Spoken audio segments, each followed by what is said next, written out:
The views and opinions expressed by the speaker, host, commentator, or other third party in Ariva webinars, e-learning events, and/or virtual masterclass are those of the speaker, host, commentator, or third party and do not necessarily reflect and represent the views and opinions of Ariva.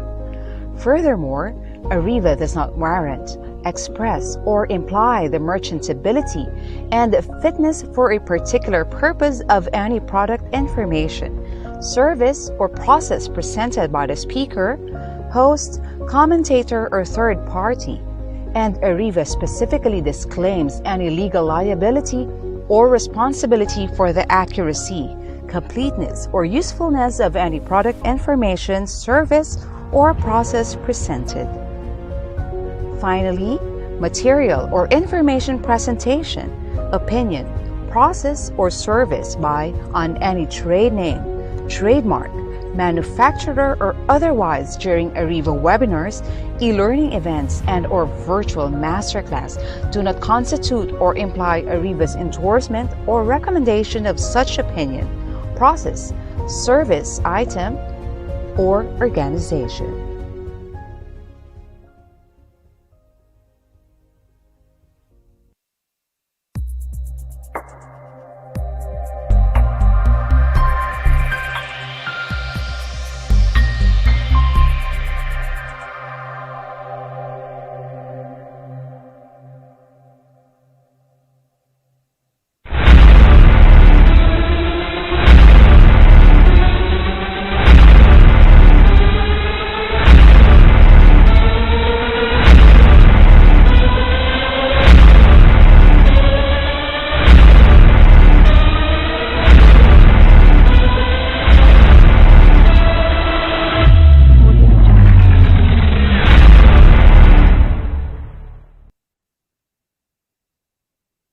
Good afternoon, everyone. Welcome to another free live webinar by Ariva Academy. And we have a very interesting topic this afternoon.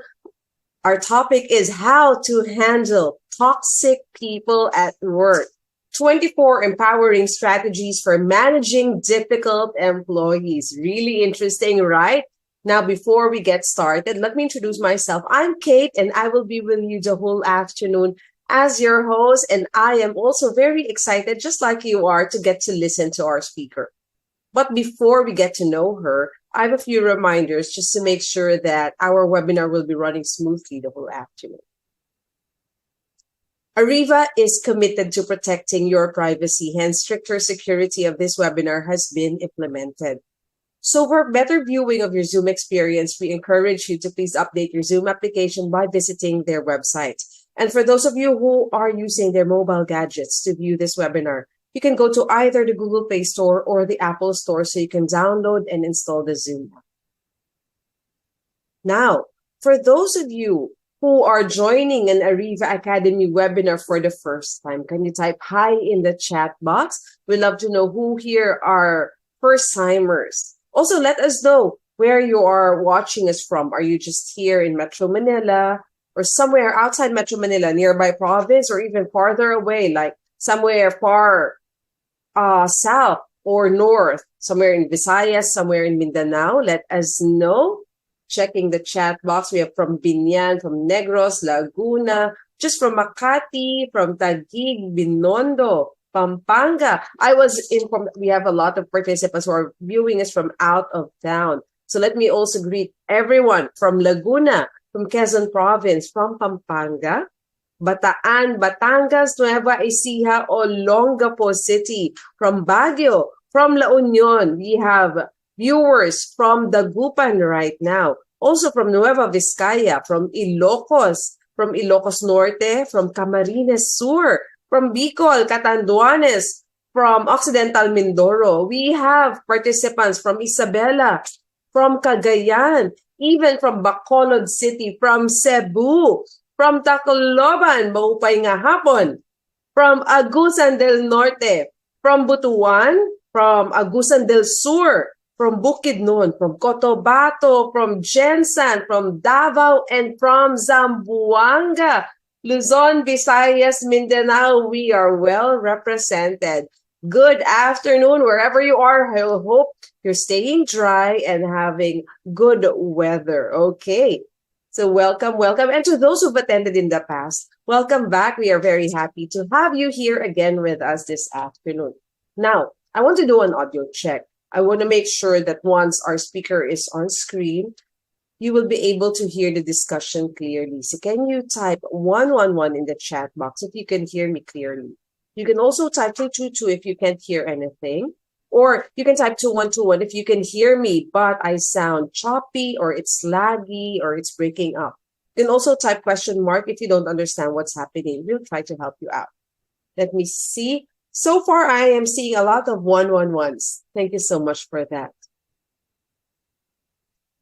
Later, we'll have a break time. Okay, so I'll be announcing that. And also, during that break time, something exciting will be happening. And the activity that we'll be having during our break time will be exclusive for those who are part of the Ariva Academy Viber community. So just in case you're not part of the Viber community yet, very easy. I am inviting all of you to join the Viber community right now. So this is what you have to do. You have to get your gadget and then scan the QR code that you're seeing, okay? You'll see that QR code right now. You're seeing that. Scan it as early as now because I want to give everyone a chance because we're going to play a game later. And we'll have two winners. The winners will be receiving 200 pesos that's going to be sent to their GCash account.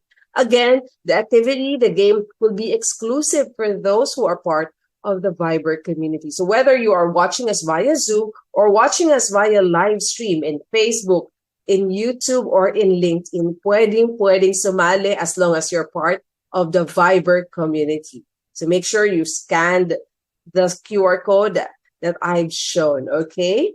Thank you.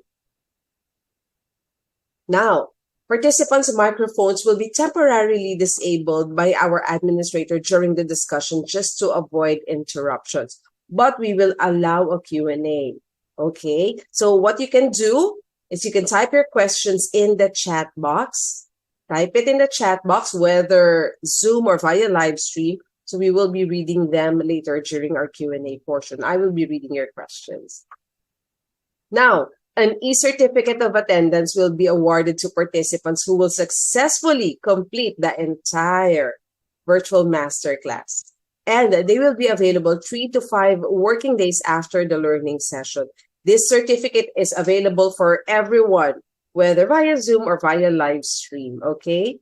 Now, this is what you have to do. Make sure that the email address you gave us is the correct one, so that you will be sure to receive your e-certificate. And make sure you also fill out the feedback form that we will be posting later before we end our session. Make sure you fill that out and then submit it back to us para talagang sure na marireceive ang e-certificate, okay? So there you have it. Now, I am sure you're all excited to get to know our speaker. Let me introduce her. Our speaker this afternoon is the founder and general manager of Living Knowledge Human Resource Management Services, Director of Living Knowledge Training Services, and Senior Manager of HR and Employee Services of Prescon Philippines Incorporated. It's a well-experienced corporate consultant and a keynote speaker with over 17 years of training experience. She specializes in the fields of communication, human resources, training and development, leadership and management, sales and negotiation, and customer service. She has also conducted numerous development programs for different local and international companies. So everyone, let us welcome our speaker this afternoon, Ms. Leng Tan.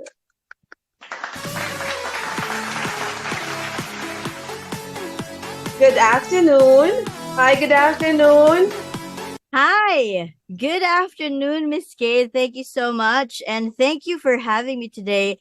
Hello, everyone. Good afternoon. And I'm so happy to be here with you today. We're very happy to have you. And we're very excited because we have a really, really interesting topic.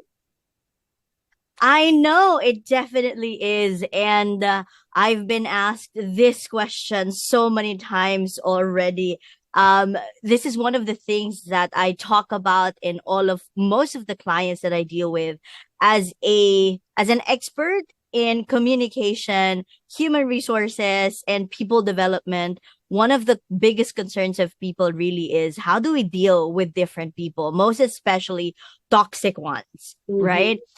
And so here today, I am going to talk about how to handle toxic people at work. And there are 24 specific empowering strategies for managing difficult employees. And when we say employees, we are talking about not just the people under us or our subordinates. We're talking about peers. We're talking about even our superiors or bosses, our subordinates, and even ourselves. Because no matter what happens and wherever we go, there will always be toxic people. So it's really important that we start from ourselves. Because no matter how much we manage these people, no matter how much we handle these people, at the end of the day, what truly matters is how do you deal with yourself? And how do you manage yourself when there are toxic people around? So that is what I will be talking about today. But of course, I need everyone's help in order for me to really customize the things that I'm going to say, as well as provide you with the most appropriate answers to your questions later on. But before I tell you what these are, I want to understand what your understanding of toxicity is. When you think of the word toxic, if you can help us in the chat box, when you think of the word toxic, what comes to your mind? Just one word.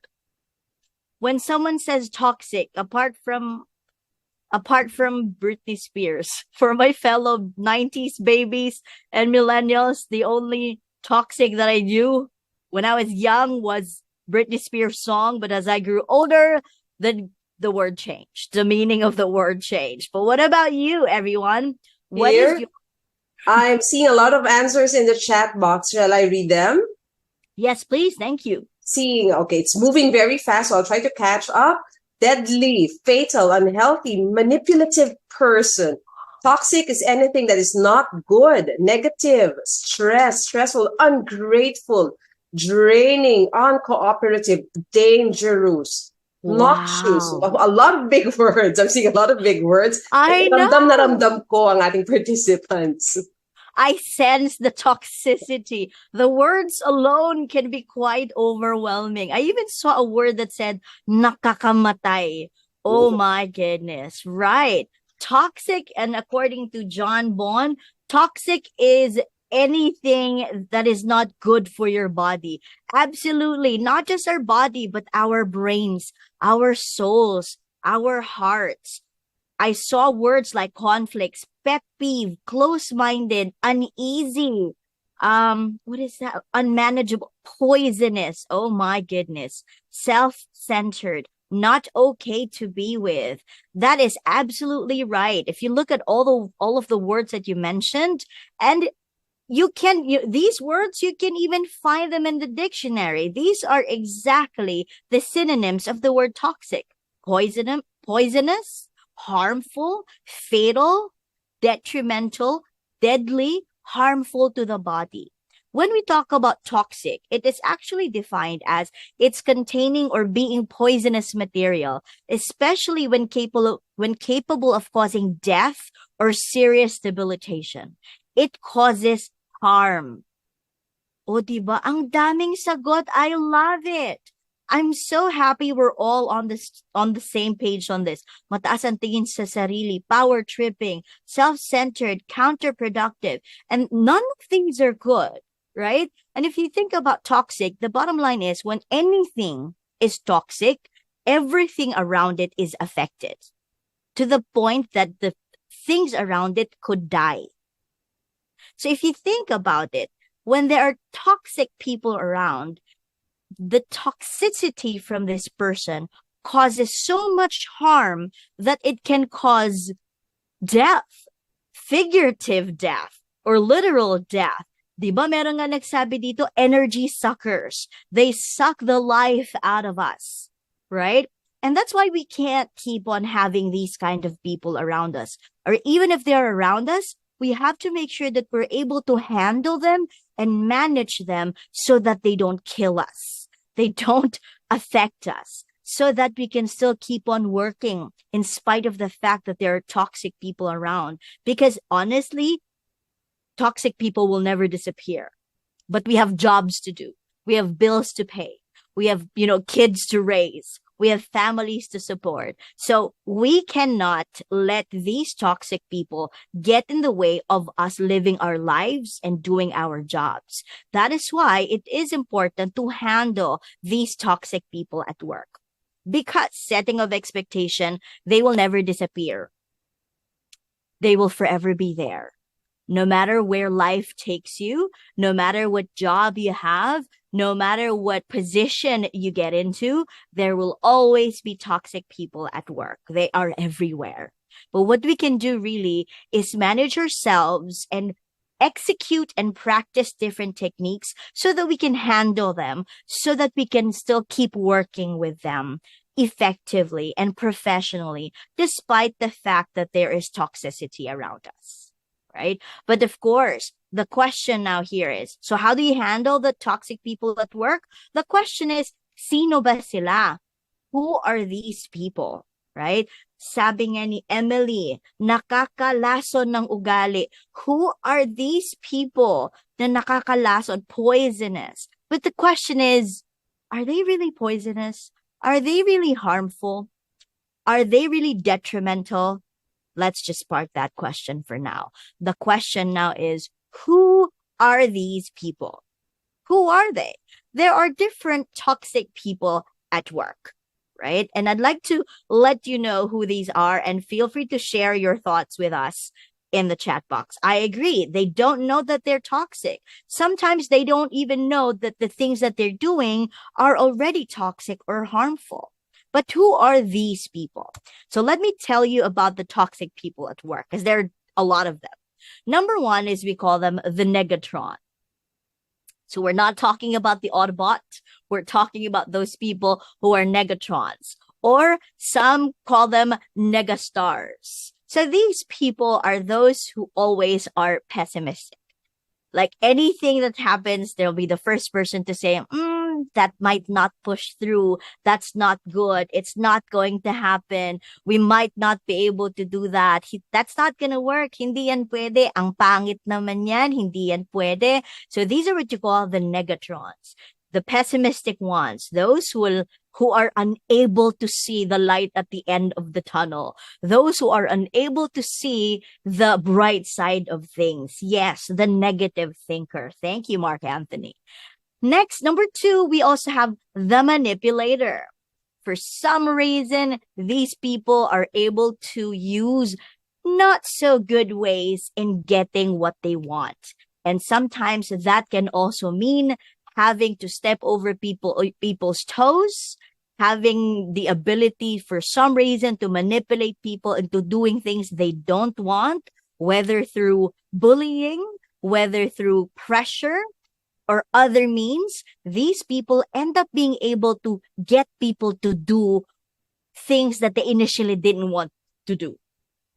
If that were you like, wait, I didn't want to do it. Why am I here now? Oh, it's because of this person. I didn't want to do it, but they forced me to do it. So sometimes those can be your manipulator. Right. Or maybe trying to attract or initiate discussions or fights at work. And you also have the drama queen or the drama king.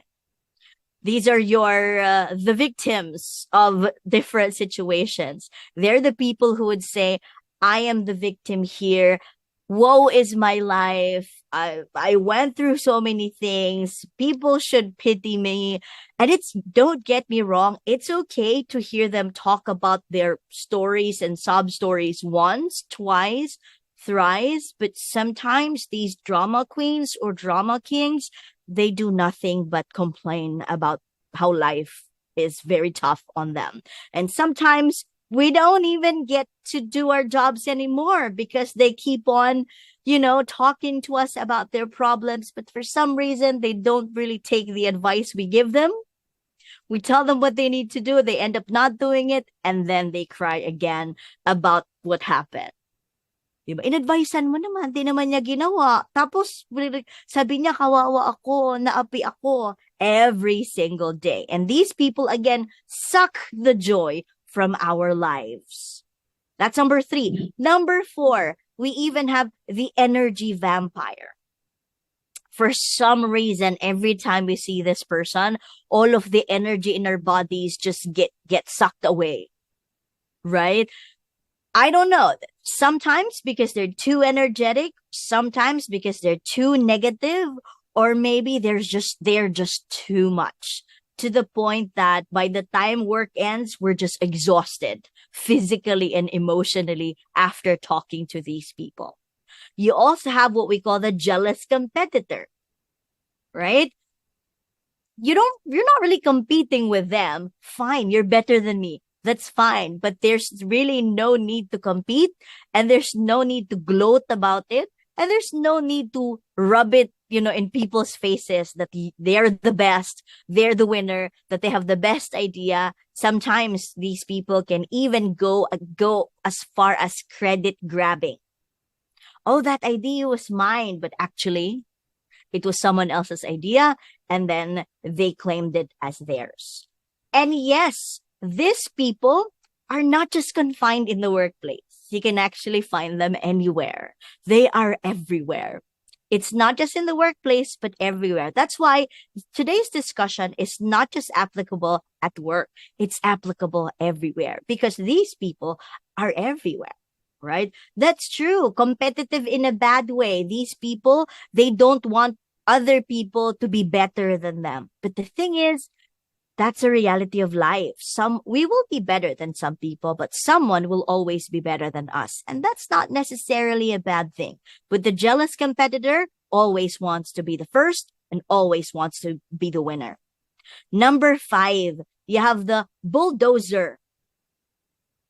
Bulldozer is a little bit like the manipulator. The manipulator is a little sneaky, but the bulldozer is just full on overwhelming. This is what I want. This is what's going to happen. You don't have a choice. This is what you do.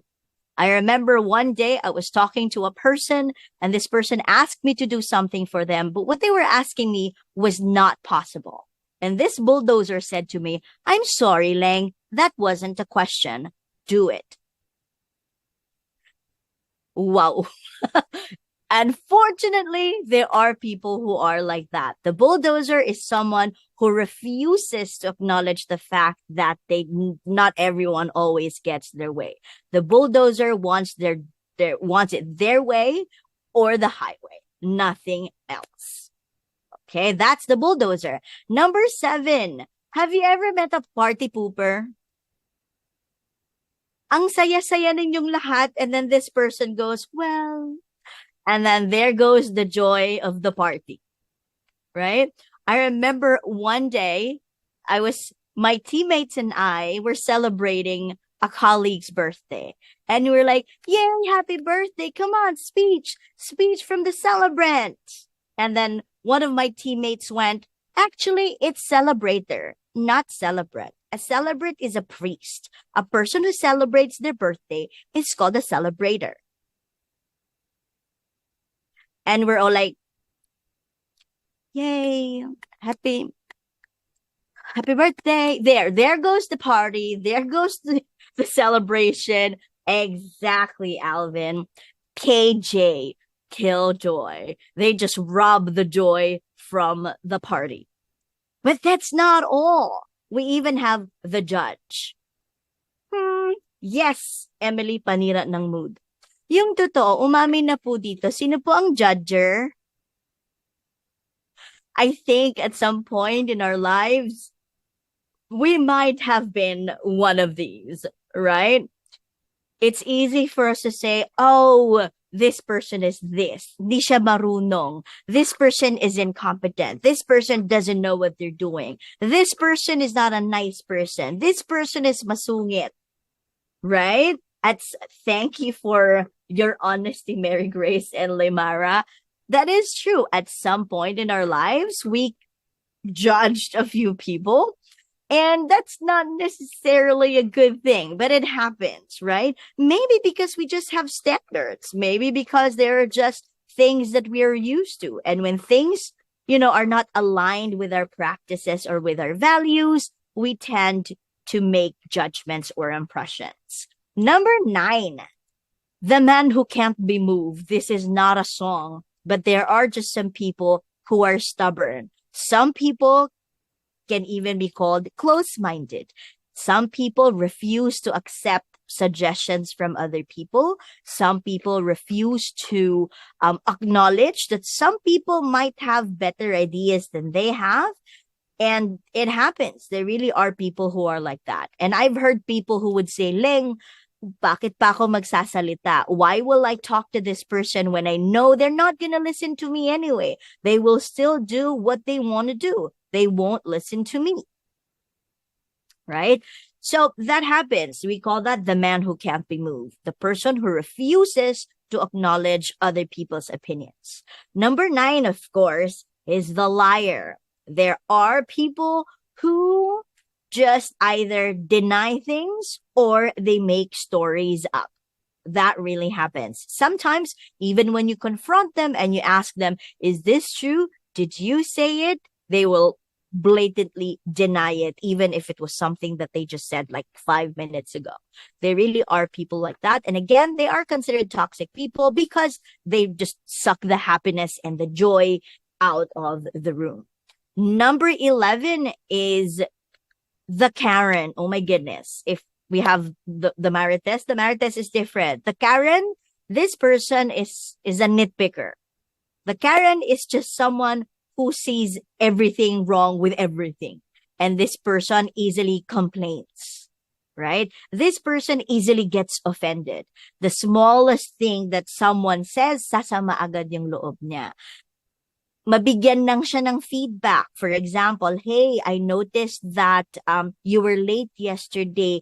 Moving forward or starting tomorrow, can you not be late anymore? What does the Karen do? The Karen becomes defensive, starts noticing other things, and starts complaining.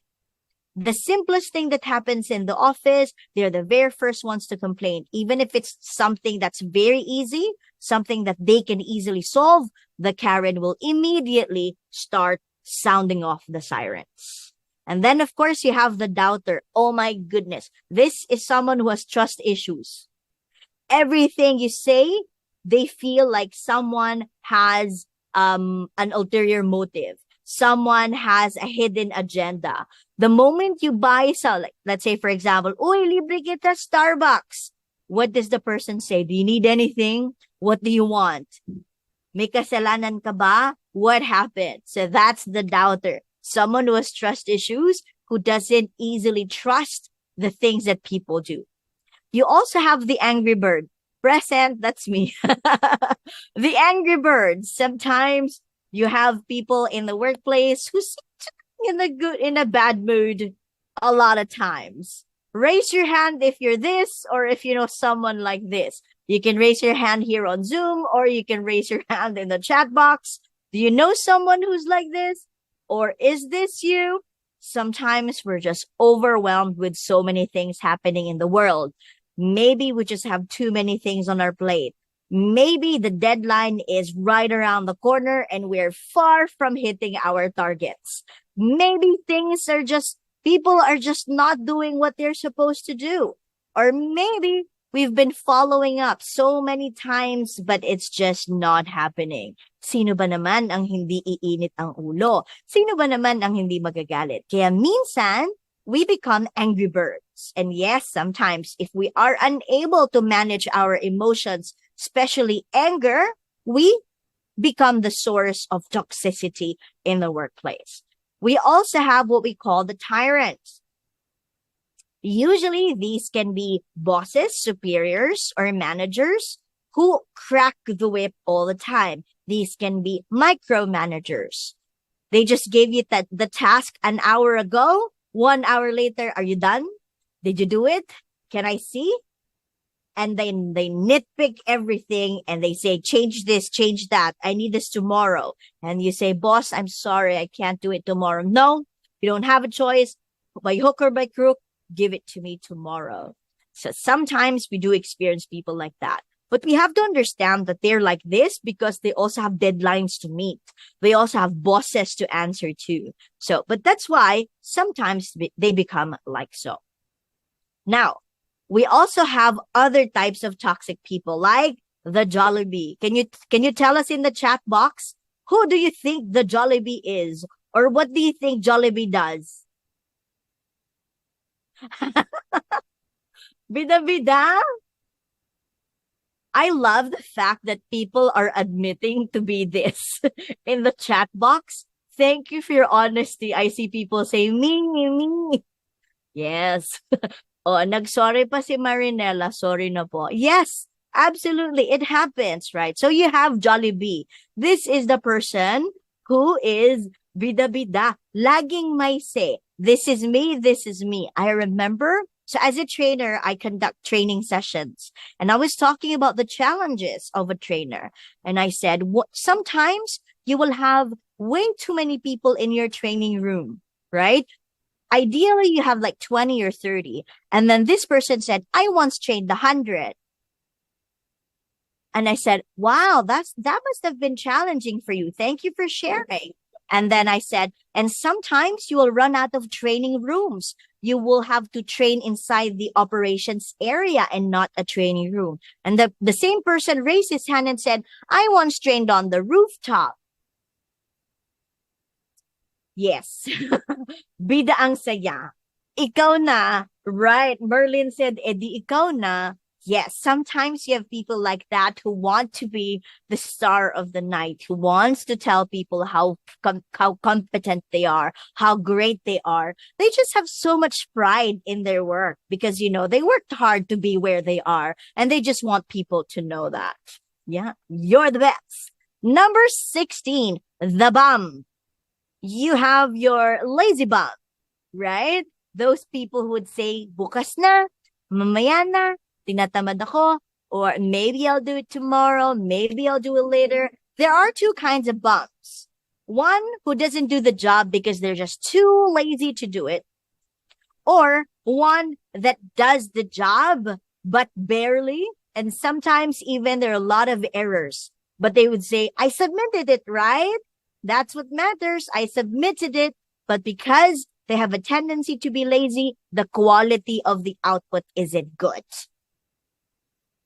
Sometimes, taas ang kamay, who among you have felt lazy at one point, one time or another throughout their entire career, right? Sometimes, and it happens. It's just that the effects of the laziness can affect the team, can affect the output of the department, can affect the output of the company. So yes, sometimes we can be lazy, but yes, that is also one of the toxic people at work. Number 17, the perfectionist. I am so sorry. Defensive naman ni Mark Anthony. Minsan lang naman po. Number 17, the perfectionist. Ako na ang aamin. Yes, that is me. I have been called this. I have been called OC. Wow, did you just hear it? Like the thunder and lightning is a little strong today. So I'm hoping you can still hear me. Okay. Let me know if you can't hear me because of the rain or whatnot. But okay, I'll continue. So the perfectionist, this is someone who holds very high standards and they have very little tolerance for errors. And sometimes they get mad at the smallest errors. And when I say smallest errors, missing punctuation, wrong spelling, missing spacing, incorrect punctuation. The simplest thing, thank you for confirming, Emily. The simplest thing, they will say something about it. O, kulang ng period, missing comma. This should be singular verb and not a plural verb. Look at your formatting. The font size isn't the same. You get these kinds of people, right? Oh my goodness, there are some people who are already claiming and admitting to be this. Hello, friends, I feel you. These are not bad people. Toxic people are not bad people. There are just behaviors of theirs that causes toxicity. But it doesn't mean these toxic people are bad people. Because if you think about it, some of these are us. Sometimes we tend to be bums. We tend to be the angry bird. We tend to be perfectionists. And sometimes we even have the fighter. Right? Do you know someone who's like this, who's always ready to throw fists? Someone who's always ready to defend their ideas? Someone who will never back down if they know that their opinion is right. If they know that they have data, they will never back down and they will defend their answer to the death. They're not afraid of engaging in a conversation. And sometimes they're just so passionate about their job, about what they do, that when their ideas are challenged, they feel certain and strong emotions about this. That's why sometimes conflicts and confrontations happen. But of course, even if their intentions are right, even if, they have all of the data, because of the way they communicate, it causes toxicity and it causes misunderstanding among people. And lastly, you have the prodigal child. This person just seems to violate all of the rules. If, from dress code to demeanor to company corporate values and mission, they seem to just do the exact opposite. You ask them to be in the office at 9, they arrive at 9:30. You ask them to submit the report at 10, they submit it at 4:30, 30 minutes before dismissal of work. These people, they clearly know what the rules are, but they just seem to have very little regard for it. And again, that causes toxicity at work. Right? Wow, my name drop. Okay. Oh my goodness. But here's the thing. As we've been talking about these different kinds of toxic people, what I notice is that while I'm looking at the chat box, a lot of you are even saying, that's me. A lot of you are saying, sorry na po, very me. OC, raising of the hands, I'm relating, me always. And that's surprising, right? Because that's the thing. We attended this session thinking, I will attend this session so that I know how to handle toxic people. But the reality is, sometimes we can be that toxic person. No? It doesn't mean we're bad people, right?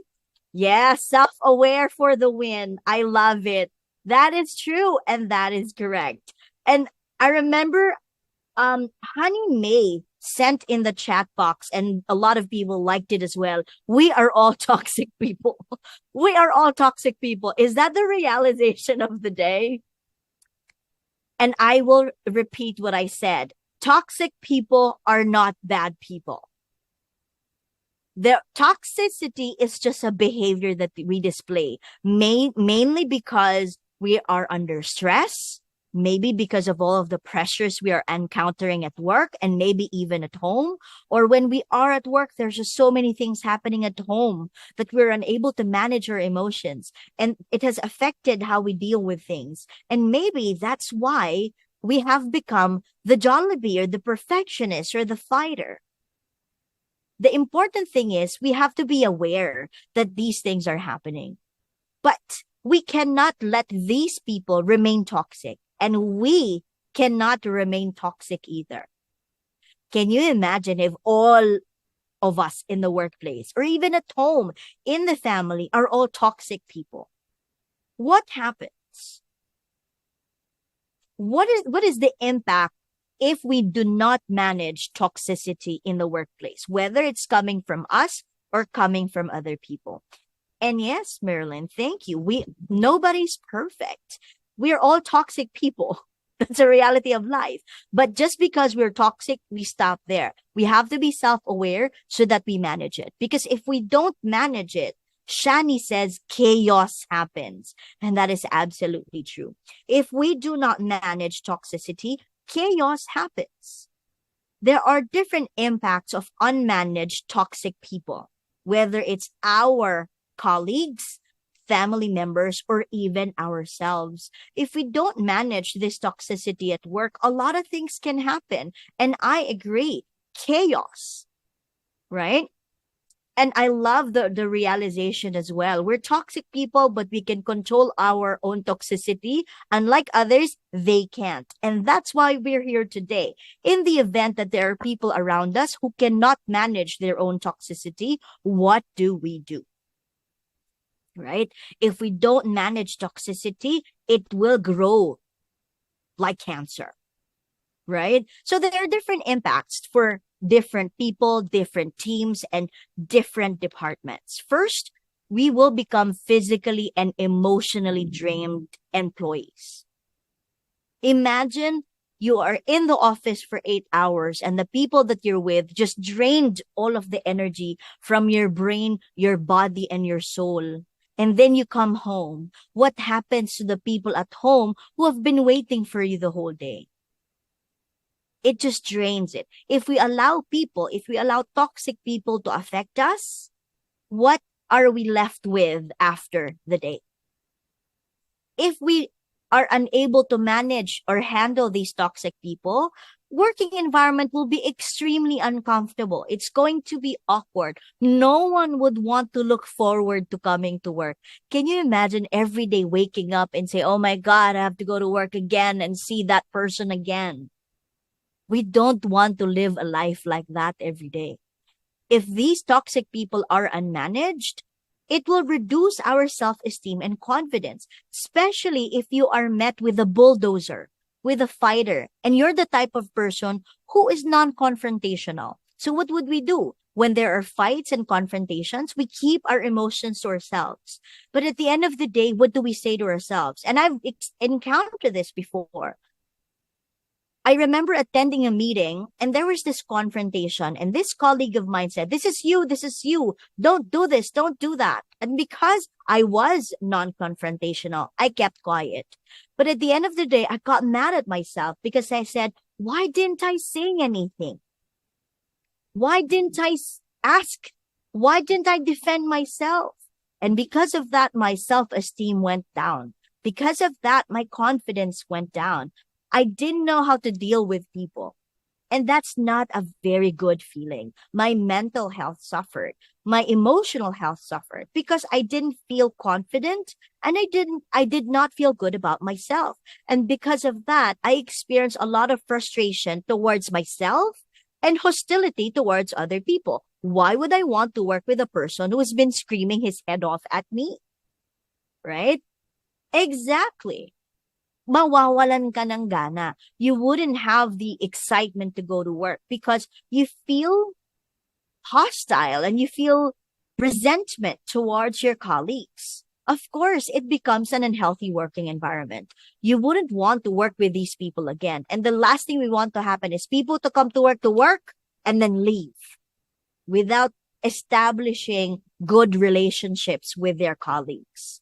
If these people are not managed, of course, especially for leaders out there, if we are not able to manage toxic employees, either the toxic people will resign or those people that they bully will resign. And that's a huge turnover or attrition rate for us. And we all know, leaders, that it costs more to hire a new person than retain an existing one. So you might as well manage these toxic people.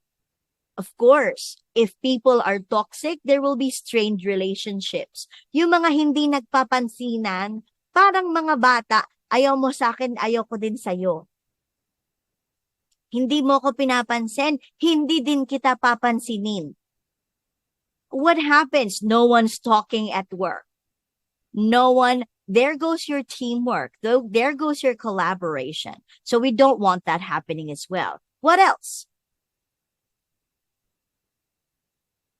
You also have number 8, gossips and rumors. That's one of the worst things that can happen in a toxic environment. You hear people talking behind people's back, and you know how rumors spread and how people add data to the rumor. It's just one simple thing, and there's so many additional information added, and some of them are not even true. So we don't, may pakpak ang chismis. That's true. And sometimes the only chismis was, oh, this person is resigning. And then after a week, you know what the chismis is? This person is resigning kasi nag-away sila ni ganito tapos nagsampalan dun sa may lobby. What? What happened? Exactly. May Marites at may Marisol. Right? So we don't want that kind of environment in the workplace. That's why we need to manage toxicity in the workplace as well.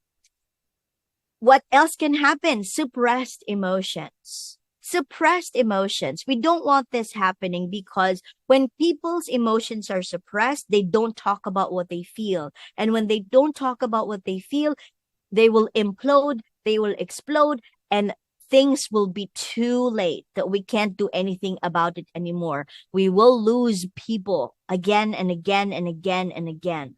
And we don't even know what the root cause is. And we don't even know where to start in fixing it.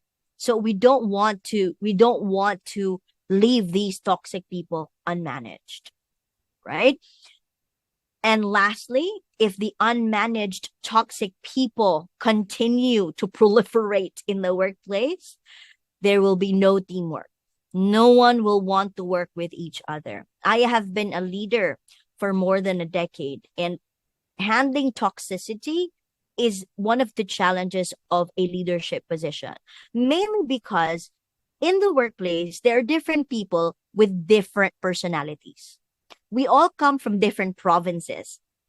I was looking at the chat box, and there are people from Luzon, Visayas, and Mindanao, from Batangas to Cagayan de Oro to Davao, all the way up north, right? Pangasinan, Pampanga.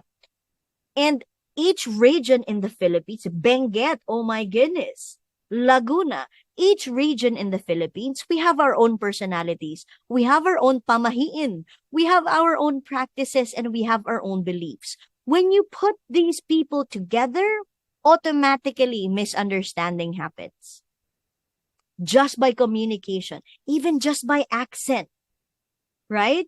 Even just from the accent. I've heard people say, oh, I don't like that person because mataray siya, because she always yells at me. She always raises her voice. And then when I spoke to this person, it turns out that this person is from a province where they really speak that way. The voice is loud. The accent is accentuated. It's very hard and tough. That's why it's easy to misinterpret that person as toxic.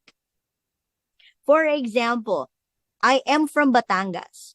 So in Batangas, we have a very strong accent, and people sometimes mistake us for engaging in a fight when we're merely just talking amongst ourselves, right? And now sometimes when I was a young professional, yes, we're seen as matapang. When I was a young professional, I was branded as matapang and mataray. But it and I said I haven't even had significant amount of interaction with them. How could they say na matapang ako o mataray ako? It turns out it was because of my accent. Right? So imagine I was labeled toxic mainly because of the way I speak. But it's my identity. It's the way I speak, right? So if we don't manage what we perceive as toxic, and these people are left to the belief that what they're doing is right, teamwork will be affected because no one would want to be on the same page with a person they don't like. If they're not on the same page, they will say, you know what? I don't think this person is with me. I don't think I agree with this person. And they will refuse to work with each other. Or even if they work together, they will not be on the same page. Yes, Jane, sometimes the miscommunication stems from the tone of voice. Because of the accent, maybe because of the volume, right? So that's something that we need to understand. Next, if we are not able to manage toxic people, we will not have trust. We will not have communication. People will just be working amongst themselves or maybe on their own, and will only work with people only when they absolutely have to. And when the work is done, they revert back or they revert to themselves working on their lonesome again. Yes, sometimes people can be quick to judge. Ooh, we have someone from who is in Japan. Hello there. And yes, Victor, I agree with you. We were all raised with different upbringings. So this is what I want everyone to understand as we are talking about how to handle toxic people at work. Before we even handle toxic people at work, what I first need everyone to understand is, are they really toxic? Why are they being this way? I guess before we resign, before we end the friendship, before we end the relationship, before we spread rumors or we tell others, you know what, this person, I don't like this person because she's toxic. Before we suppress our emotions and we just keep it to ourselves. Before these things happen, I would like us to ask ourselves first, why? Why did that person say that? Why did this person do this? Because there are reasons why a person becomes toxic. And let's bring it back to you. You yourself said, that's me. I'm an angry bird, right? I am a Jollibee. I am a fighter. The question now is, recall a time in the past where you were a fighter, when you engaged in a conflict and maybe you kind of lost your cool and you raised your voice. Do you remember why? We're humans, right? We're humans. And sometimes we fail. We fail to manage our emotions. So, is there any one of you in our room who has experienced that before? You were just under a lot of pressure and you failed to manage your emotions. You got mad. You exploded. You started a fight, or you engaged in a fight or a confrontation or a heated debate, or maybe you raised your voice. Do you remember why you did that?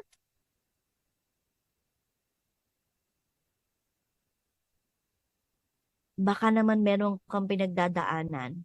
Did anything happen that day?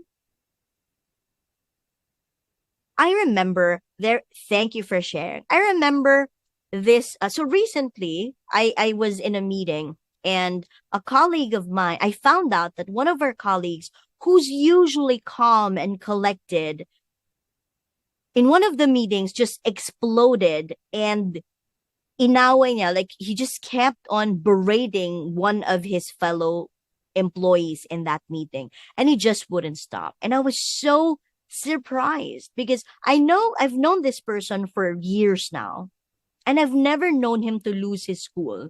Every time there's like a heated discussion, he would never join that discussion. Even when he's the one on the spotlight, he would calmly answer and he would just smile things off. But then, just recently, I heard that completely different guy. He was just, he didn't stop talking in the meeting. And everyone was so mad. And everyone's like, why did he do that? That was wrong. Da, da, da, da, da, da, da. And what I said was, do you know why he did that? Baka may nangyayari, baka may nangyari. Maybe something happened, right? And that happens to us, right? And then what we found out was, at home, his wife got sick and his daughter got sick as well. And they're also having financial issues. And then when we found that out, we were all like, so that's why. And then a colleague of mine said, you know what, I felt bad. And I said, why? Because I judged him. Because I said, he's a bad person. He should be, he should be given a sanction. He's unprofessional, da, da, da. And then I found out that, he was having problems at home and all that. So, and the point of that is here. When someone is displaying toxic behavior, maybe, just maybe, we can take a few seconds to ask ourselves, why did he do that? Why did they do that? Maybe something happened. Maybe we can take the time to understand where they are coming from. Yes, maybe we just have the wrong impression. Maybe we can ask the person. And even for us, right? If we go back to the angry bird, if we go back to the fighter, if we go back to the perfectionist, why are you a perfectionist? You know why I'm a perfectionist? And I've heard people say that. You're so much of a perfectionist. It's just a period.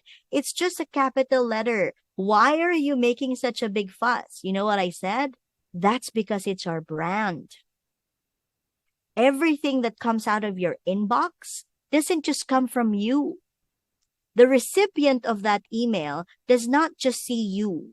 They see you, me as your boss, our team, our department, and our company.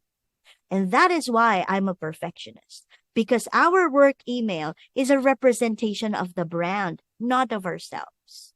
And imagine if there's a typo, if there's wrong spelling, wrong grammar. They would say, so that's how that company writes messages. How unprofessional. Oh, they're not detail-oriented. And that's why I'm a perfectionist. So when someone does something that we don't understand, maybe before we avoid them, right? Before we complain about them, before we engage them in a fight or in a conversation, maybe we can take a minute and ask, why did they do that? Why did they say that? Is anything happening to them? Maybe we just don't understand each other. Maybe we're just different. Different doesn't mean wrong. Different just means different. Maybe we're just not on the same page. And all we need is just to sit down and clarify so that we know how we can work better moving forward. Remember, and I agree, Amy, everyone's toxic, people around us and even ourselves. Sometimes we make mistakes. We're humans. What we want to happen is just for people to understand us. And when we apologize, what do we say? I'm sorry. I was just having a bad day. I'm sorry. I was just under so much pressure. I wasn't able to control my emotion. And that's exactly what is happening to those toxic people around us as well. But of course, understanding is just one part of the things that we have to do. One of the things that we have to do in handling toxic people.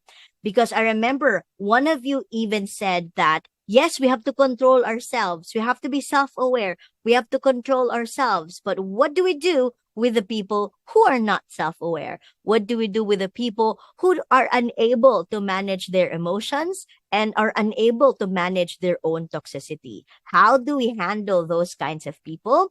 We will find out after a very quick break. Miss Kate? Thank you so much, Miss Leng. Okay, thank you. Very exciting. The first part of our webinar, based on all the comments that I'm seeing, not just here in Zoom, but via the live stream. Wow, everyone is really tuned in. So stay there because in a little while after our break, we will be continuing our discussion. But right now, we're going on a quick break. And I mentioned a while ago that this break is special because we're giving away prizes. But you have to make sure you are part of our Viber community. So if you're not yet in our Ariva Academy Viber community, get your gadgets and scan the QR code that you are seeing right now. Go. Scan the QR code. And then once you're inside our Viber community, please look for our Viber community admin, RV Ariva. Again, the name is RV Ariva because that is where you will be sending your answers. Ayan. RV Ariva, that's where you'll be sending your answers. So again, let me remind our participants that we are looking for 2 winners this afternoon. Each winner will be receiving 200 pesos. That's going to go straight to your GCash account. Yay! Exciting because 2 of you will be 200 pesos richer. It doesn't matter if you're viewing us using Zoom or the live stream in Facebook, in LinkedIn, or in YouTube. Everyone is welcome as long as you are part of the Viber community. Again, the answers that we will be acknowledging are those that are sent through RV Ariva. If you send them via other means like the chat boxes, we will be disregarding them. Sayang lang kung doon nyo itatype. It has to be in Viber, sent to our Viber community admin, RV Ariva. There you go. So I hope everyone is in. Let us reveal the title of our game. It is called Guess the Movie. Ayan, this is how the game goes. We will be showing you short clips or short trailers of some movies. And this is what you have to do. Kailangan mabilis kayong mag-type. And you have to send to RV Ariva the complete and correct title of that movie. Very exciting. Madali lang to. Mabilis lang talaga mag-type. Again, complete and correct title of the movie that you have just seen. Now, for all of us to be on the same page, let's do a trial run. Okay? No prize yet, but I want you to start guessing the title of this movie.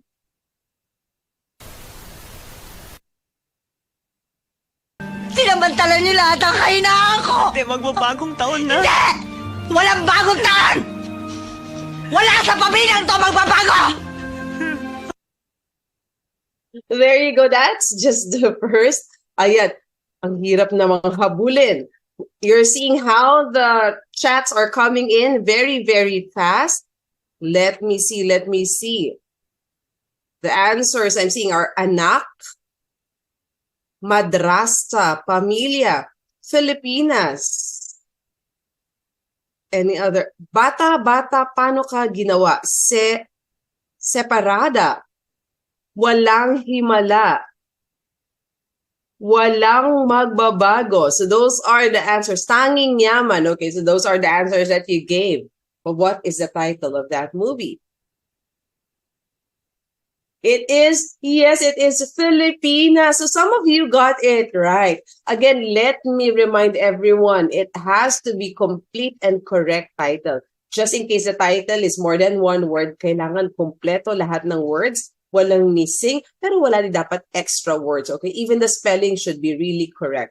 I'm seeing some answers here in the chat box in Zoom. Again, reminding all of our Zoom participants, you will only be sending answers via Viber. And look for RV Ariva. Yes, you cannot chat in the Viber community. It has to be sent privately to RV Ariva, our community admin. Okay?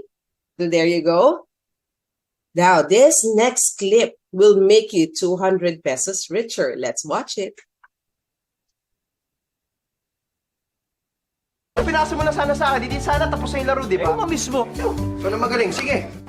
Boss yan eh. Oo. Ikaw kaya tong boss. Ikaw nga itong pabida! Binibigay ko lang kung ano meron ako, pero kahit ano ibigay ko, ikaw pa rin ang bida. Tama na sabi eh! Ayaw niyo makinig para kay mga bata! Nagsalita ang ate, akala mo sinong marunong makinig? Hoy! Pagpatayan na lang kayo. Para kayong hindi magkakapatid ah. There you go. You are really seeing how fast the answers are coming in. Let me try to catch up. Let me see the answers I'm seeing. 7 Sundays. Any other answer? Okay, 7 Sundays, 7 Sundays. We have, okay, I think everyone typed 7 Sundays. So is that the right answer? Let's see. What's the title of the movie? And yes, it is 7 Sundays. So we have our first winner. Ang bilis naman niya nag-type. We were just watching the scene for a few seconds. Nakita ko na agad na i-type niya agad ang tama na answer. We have Deanne. DM. Congratulations, Deanne. You will receive 200 pesos. Deanne, this is what you have to do. Send your GCash account name and GCash account number to RV Ariva as well. Okay? Antayin namin yan and then we'll be sending you your prize. Now, Diane, because nanalo ka na, you will not be able to join the game anymore para mabigyan ng chance yung iyong other co-participants. Okay? Again, congratulations. And to the rest, may isa pa na 200 pesos. So, let's watch this next clip. Masama akong anak, masama akong tatay, masama akong asawa. You know what, Jimmy? Someday, you'll be hearing a lot of nasty and bad things about me. But I hope that you'll always remember our happy days. Promise mo that you'll never forget me.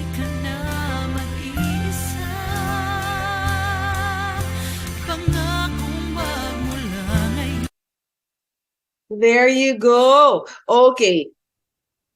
Trying to catch up with the chat box. We have dollhouse. I've seen playhouse. Okay, there's dollhouse, 2 words, and there's also dollhouse, 1 word. Okay, so those are the answers that I'm seeing.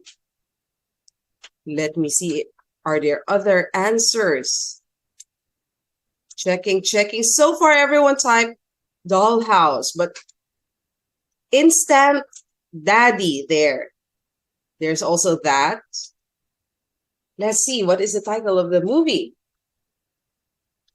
It is Dollhouse and it's 2 words. And we have our last winner. Congratulations, Star! You are our last winner and you will be receiving 200 pesos, Star. Congratulations, Star. You have to send your GCash account number also to RV Ariva. Okay, we'll be waiting for that. And you will be receiving your prize in a little while. Congratulations to our 2 winners. And thank you to everyone who joined. Maraming salamat. I hope you guys enjoy that. Now, I will be making my other announcements before I give the floor back to our speaker.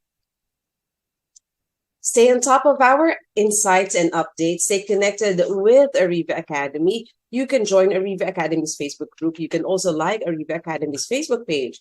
You can follow us in LinkedIn. And also you can visit our website, ariva.com.ph. Now, may nakikita pa rin talaga akong mga answers that are sent not in Viber, but sent via Facebook, via the other chat box. Baka hindi pa rin sila nakasali sa ating Viber community. So now, join the Viber community, scan the QR code that you're seeing so that you'll have access to the games that we're playing whenever we have our free live webinars. Also, aside from that, aside from games, we also give access to our Viber community members, access to our free live webinars. Okay, they get to join us in Zoom and they get to learn a lot of interesting things because we share a lot of information to our Viber community members. So looking forward to welcoming all of you in our Viber community. Now, if you missed the past free live webinars that we've had, we have a lot of really interesting topics that we've discussed in the past. All you have to do to be able to watch all of them is subscribe to Ariva Academy and Ariva Talks YouTube channel. And speaking about the free live webinars, we started these webinars last 2020. It was in the middle of the pandemic. Everything was stopped, but we wanted to continue reaching out to our fellow Filipinos and be able to help them. So we did the free live webinars, and our mission is that we want to continue doing this. So for those of you who would like to share their blessings, if you're watching us via the live streams, you can send stars. If you're watching us in other avenues, you can send your blessings through GCash. All you have to do is scan the QR code, and then that will be able to bring you to our GCash account. So again, in advance, thank you so much for supporting our mission. And for those of you who are interested in inviting our speakers to conduct our programs exclusive to your team, like what we have here right now, kung sa tingin ninyo kailangan ng inyong buong company marinig ito, we can help you out with that. We can do in-house programs. Aside from the topic that we have today, we have other programs as well. So you're seeing them. All you have to do is give us a call or send us an email, and we'll help you partner with the right speaker under Ariva Academy Speakers Bureau for that. Now, let me invite you to some of our other upcoming learning events.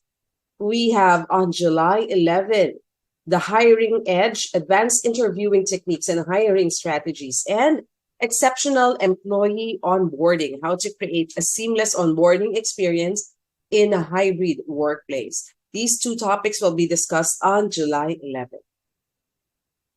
On July 12, we have the 5S and Safety Protocols Advantage. July 17, still two topics. Morning session, we have strategies for effective logistics operations and warehouse management, and risk management, navigating hazardous material handling and warehouse safety. That will be in the afternoon. Again, it's on July 17. Demystify payroll law and fringe benefits tax strategies on July 18. Another free live webinar will happen this time on July 23. The topic is strategic workforce planning, building a future-ready team. On July 24, we have winning sales formula of high-performing sales professionals. That will be in the morning, and in the afternoon, modern-day sales negotiation strategy to close more deals. On July 25, job structure and compensation program design. Peak performance management strategies for managers and supervisors. This will be on July 26. And on July 31, I am inviting everyone to join us. Data Privacy Compliance and Cybersecurity Awareness Forum 2024. Is your company prepared for the data privacy law? Join us on July 31.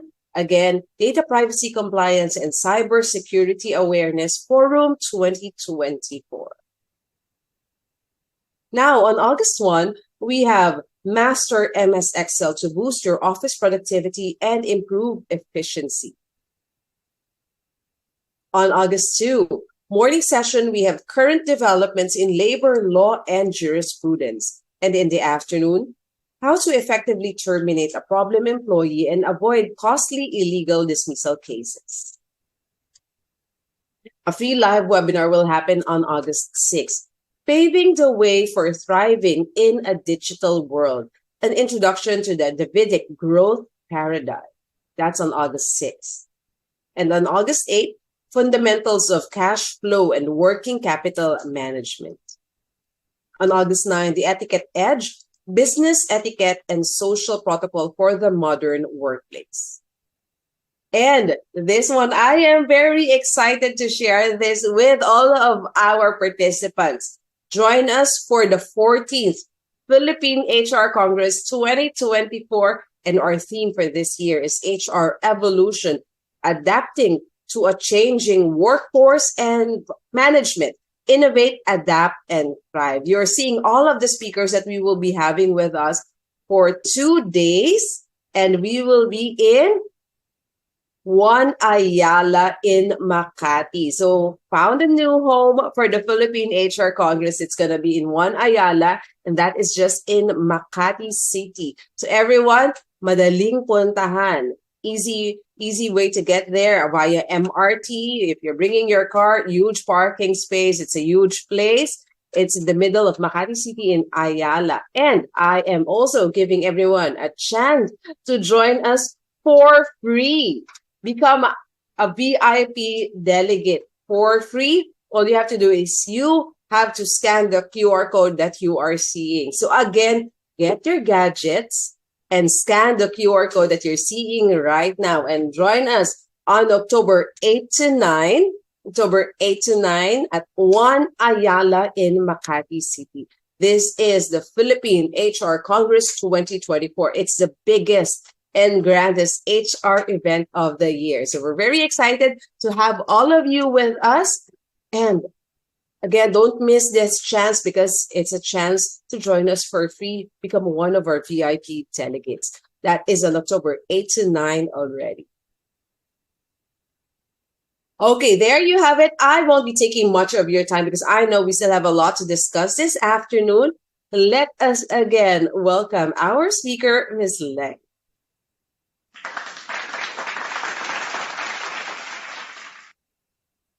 Hi. Hi, Ms. Leng. We're ready to listen to you again. Alrighty. Nakakainggit. Dapat pala sumali ako dun sa sa pag-game. Kasi hindi ko alam yung titles ng movies. Oh my goodness. Congratulations to the winners. And we're so excited to have you in the next training programs and other events of Ariva.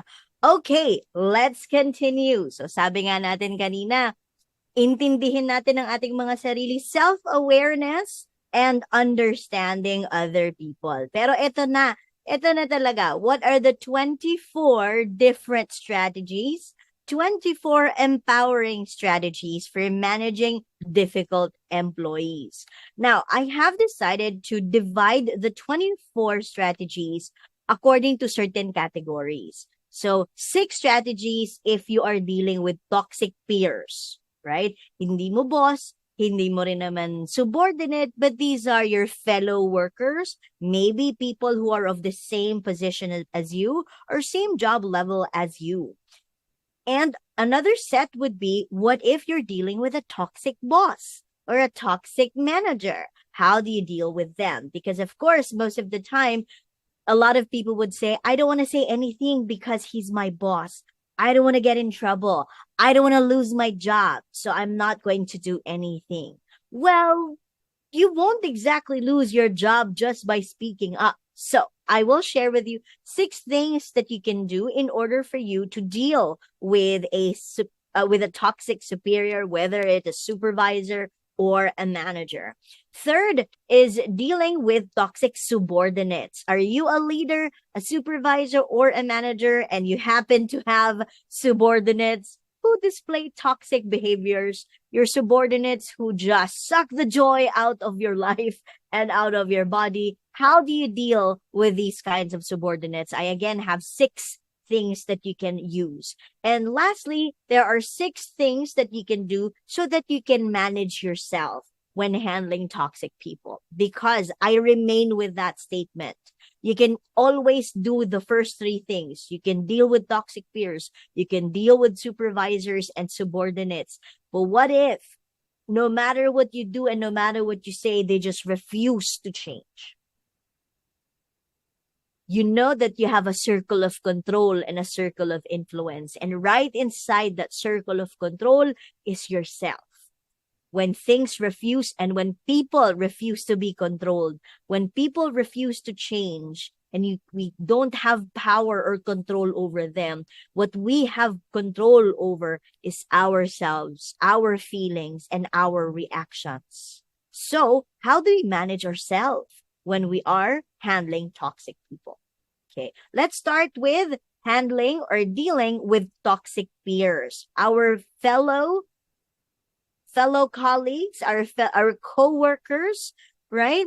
Lalo na if these co-workers are the following. So how do you deal with them? First and foremost is put yourself in their shoes. If you lied, put yourself in the shoe of the other person and you're like, this person is so toxic. He's such a liar. He's making up stories. Ako, hindi ko gagawin yun. Ako, hindi ganito. But just put yourself in the shoe of the other person. Has there ever been a time that you lied at work? Why did you lie? Was it because you're afraid to get in trouble? Was it because you're afraid of the consequences if you had told the truth? Maybe that person felt the same way. And maybe what that person needs more than our anger is understanding. So that next time, if we're able to promote a positive and safe environment for that person, then maybe next time the person wouldn't lie anymore. Put yourself in the shoe of the other person. If this person is a perfectionist, and I saw that in the chat box earlier, this person became a perfectionist because they are afraid of making mistakes, because they are afraid of failing. And I'm so happy that that person said that, because that is me. When I was a young professional, I was so afraid of making mistakes that the mere thought of making a mistake would reduce me to tears. And because of that, I was so afraid of making mistakes that I would be very critical of my own work. I would be very much of a perfectionist to make sure that I don't make mistakes. And what happened was, nadala ko siya sa trabaho. And I didn't realize that I was doing it on my teammates as well and the people that I was leading. I didn't know that I was already causing too much stress to the members of my team. I didn't know. It was not my intention. The thing was, no one really told me. Everyone was just talking behind my back. All I wanted was for things to be perfect. But my bad, my mistake was I didn't realize how toxic I was being.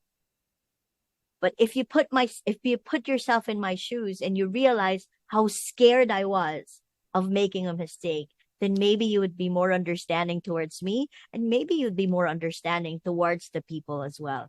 So anytime someone does something we don't like or we consider toxic, like drama queen or the energy vampire or the Jollibee, put yourself in their shoes and ask yourself, bakit siya ganun?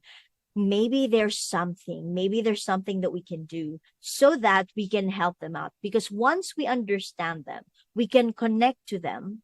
And once we're able to connect to them, we can give them feedback. And when we give them feedback, they wouldn't feel too bad. We wouldn't fall into that trap of, ay, magagalit siya, or we wouldn't fall into the trap of misunderstanding. So that's the first step. Whether you're dealing with toxic peers, toxic bosses, toxic subordinates, you have to understand first, where are they coming from? Number 2, create a personal impact filter. What does this mean? You know what they say about choosing your battles, right? What I realized as I grew older is that hindi natin kailangan patulan ang lahat ng bagay. There are things that we just have to let go. Not because they won, not because they're right, but because it doesn't have any impact on the things that we consider as our priority. Then the next time someone says something or does something that's quite toxic, and you want to see, like, do I engage in this? Do I engage in the conversation? Do I talk to this person?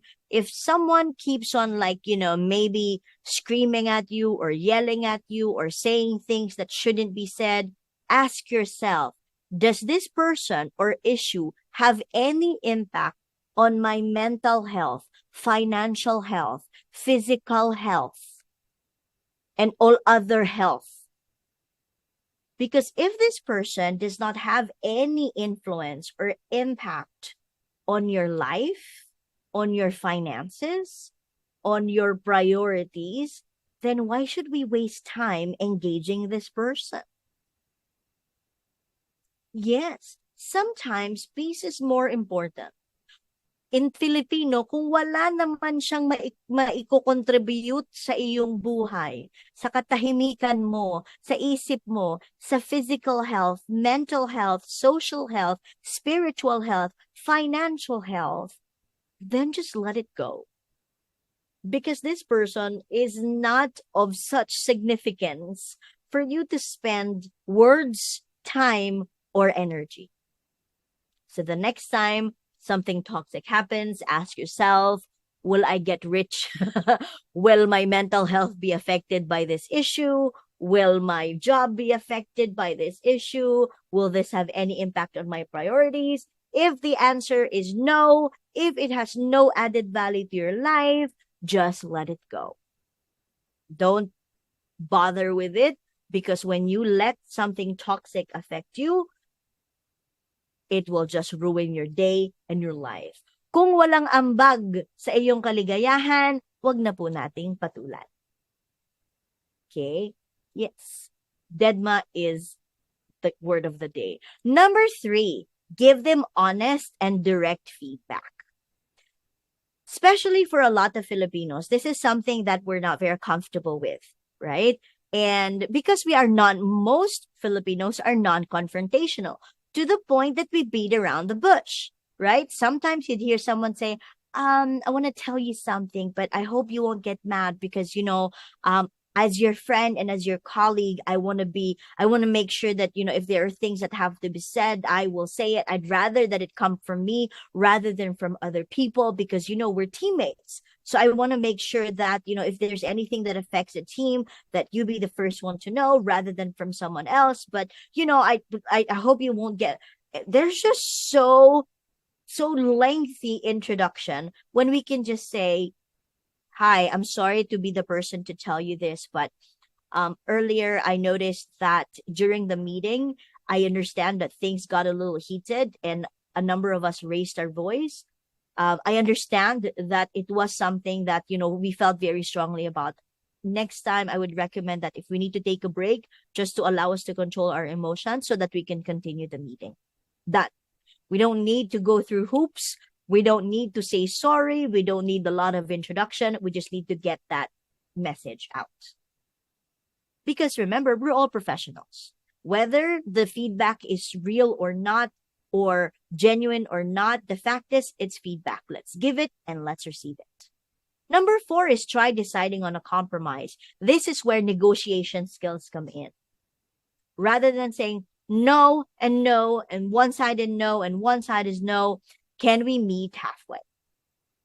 For example, if your colleague says, I need this report from you by 2 p.m., but you have a lot of things on your plate, try deciding on a compromise and say, I'm sorry, I have a lot of things on my plate today. Can I send it to you by, let's say, 3 or 4 p.m. instead?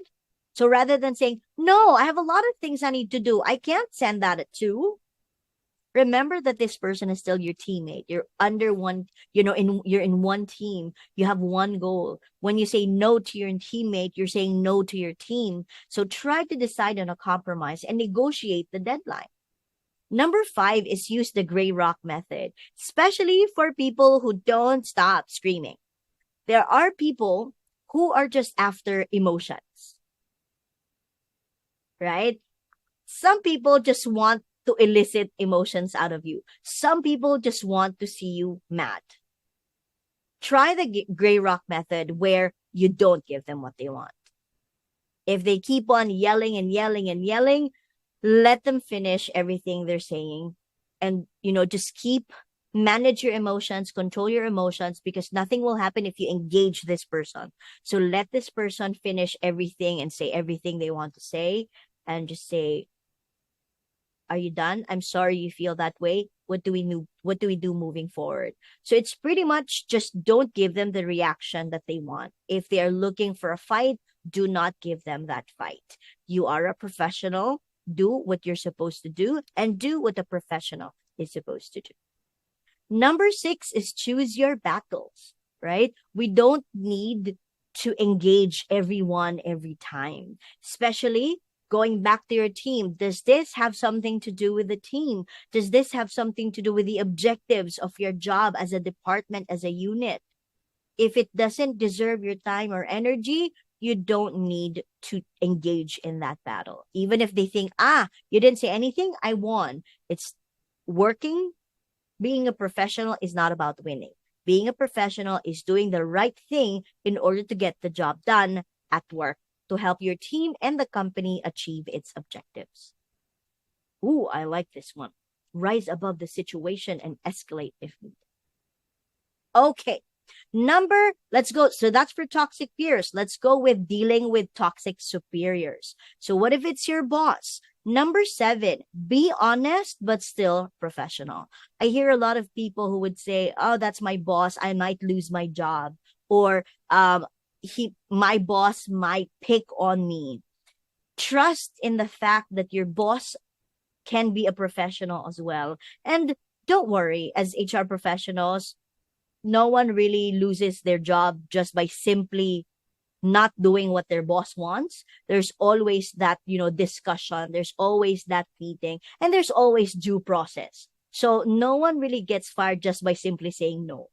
If your boss asks you to do something that you think is not feasible, something that's not possible, rather than saying no, be honest with what is the reality.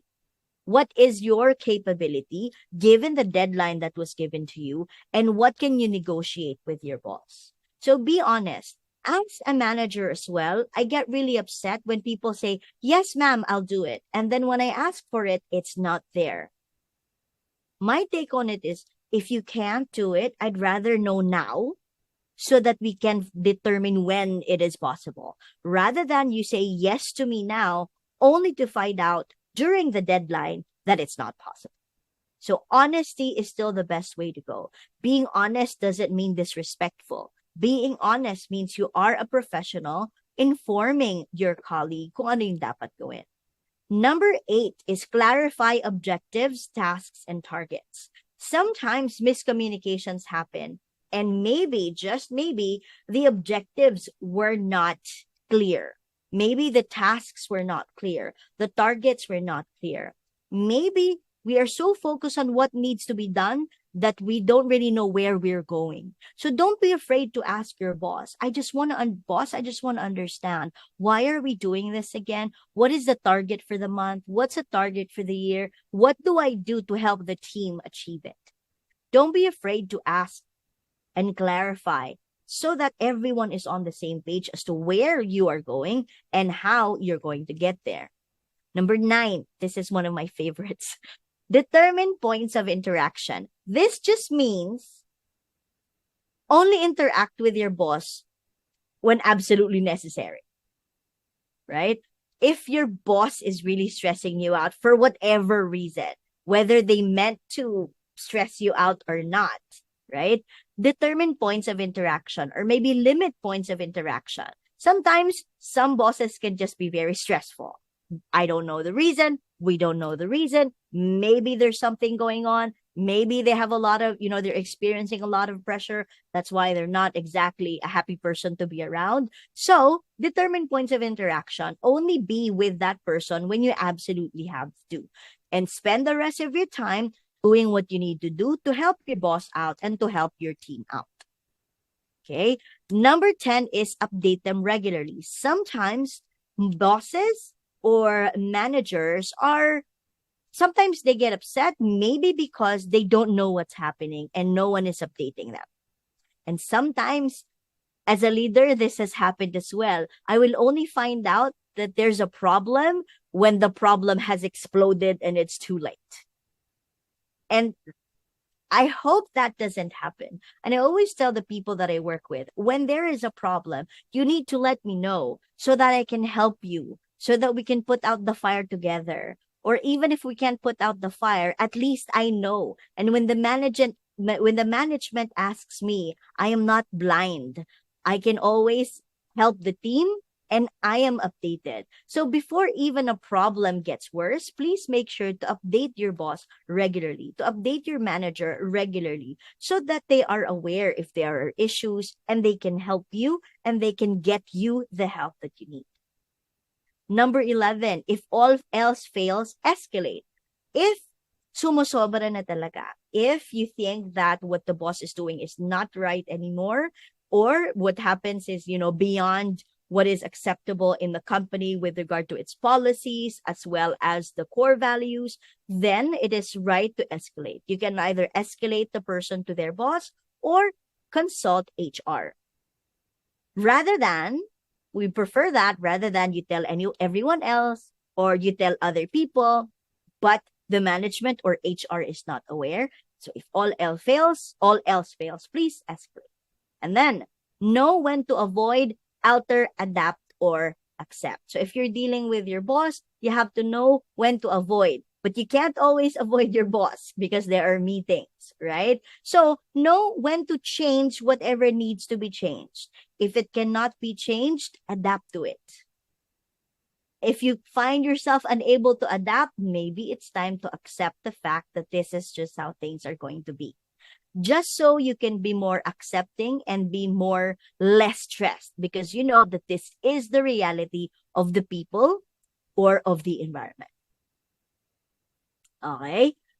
So that's for handling superiors. What about handling subordinates? For those of you who are supervisors and managers in the room, how do you deal with toxic subordinates? 13 is use Socratic questioning. I have used this so many times, and because of this, I have made people admit to their mistakes. There are people who would make excuses or evade your questions or try not to admit to their wrongdoing. Sometimes when you use Socratic questioning, use your 5 W's and 1 H. What happened? What did you do? What does the policy state? Versus the policy, what did you actually do? Knowing that according to our company policy, this is what we should do. What did you do instead? Knowing that that's what you did, according to our company policy, what is the equivalent classification of the offense?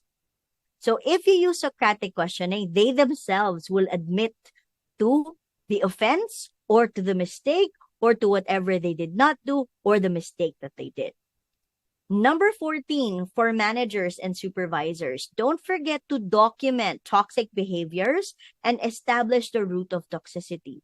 Document toxic behaviors in case the issue escalates and you would need the help of HR, especially when the behaviors lead to violation of company policies. Establish the root of toxicity so that you can determine who is the root cause here. What is the root cause here? Is it really the subordinate? Or is it the team?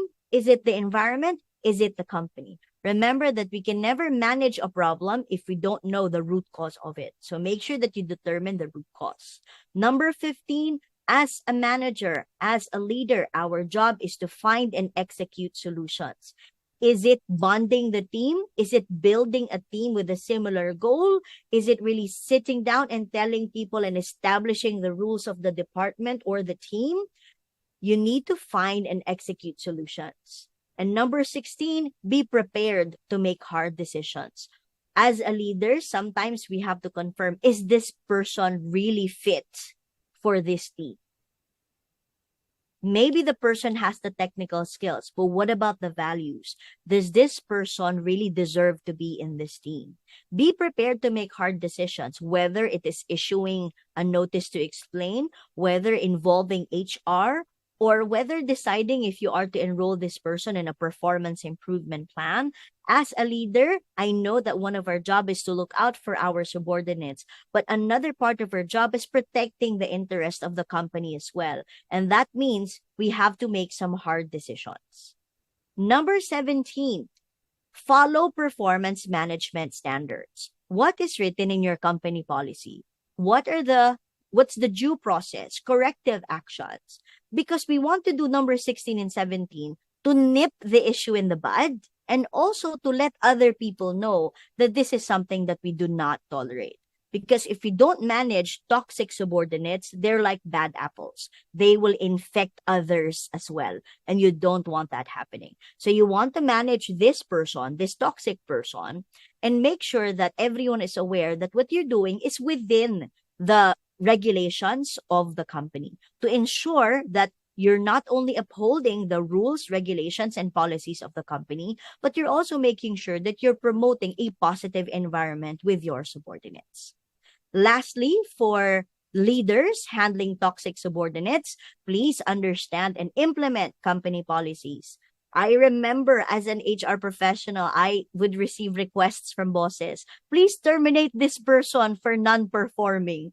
I'm like, excuse me, we cannot just terminate a person just because they're not performing. There are policies, there are procedures, and we're surprised that a lot of leaders don't know the processes, procedures, and policies when implementing corrective action. So please make sure that you are aware of your company's policies, especially when it comes to performance management, labor relations, and other corrective action or disciplinary action or labor relations specific policies, so that you can partner with HR well, and you will be able to use the right interventions when practicing discipline initiatives for your toxic subordinates. Lastly, last batch, this time, managing yourself when dealing with toxic people. Because everything I've been talking about in the previous slide, all 18, you can do all of those things. But what if they still don't change? What if they still don't change?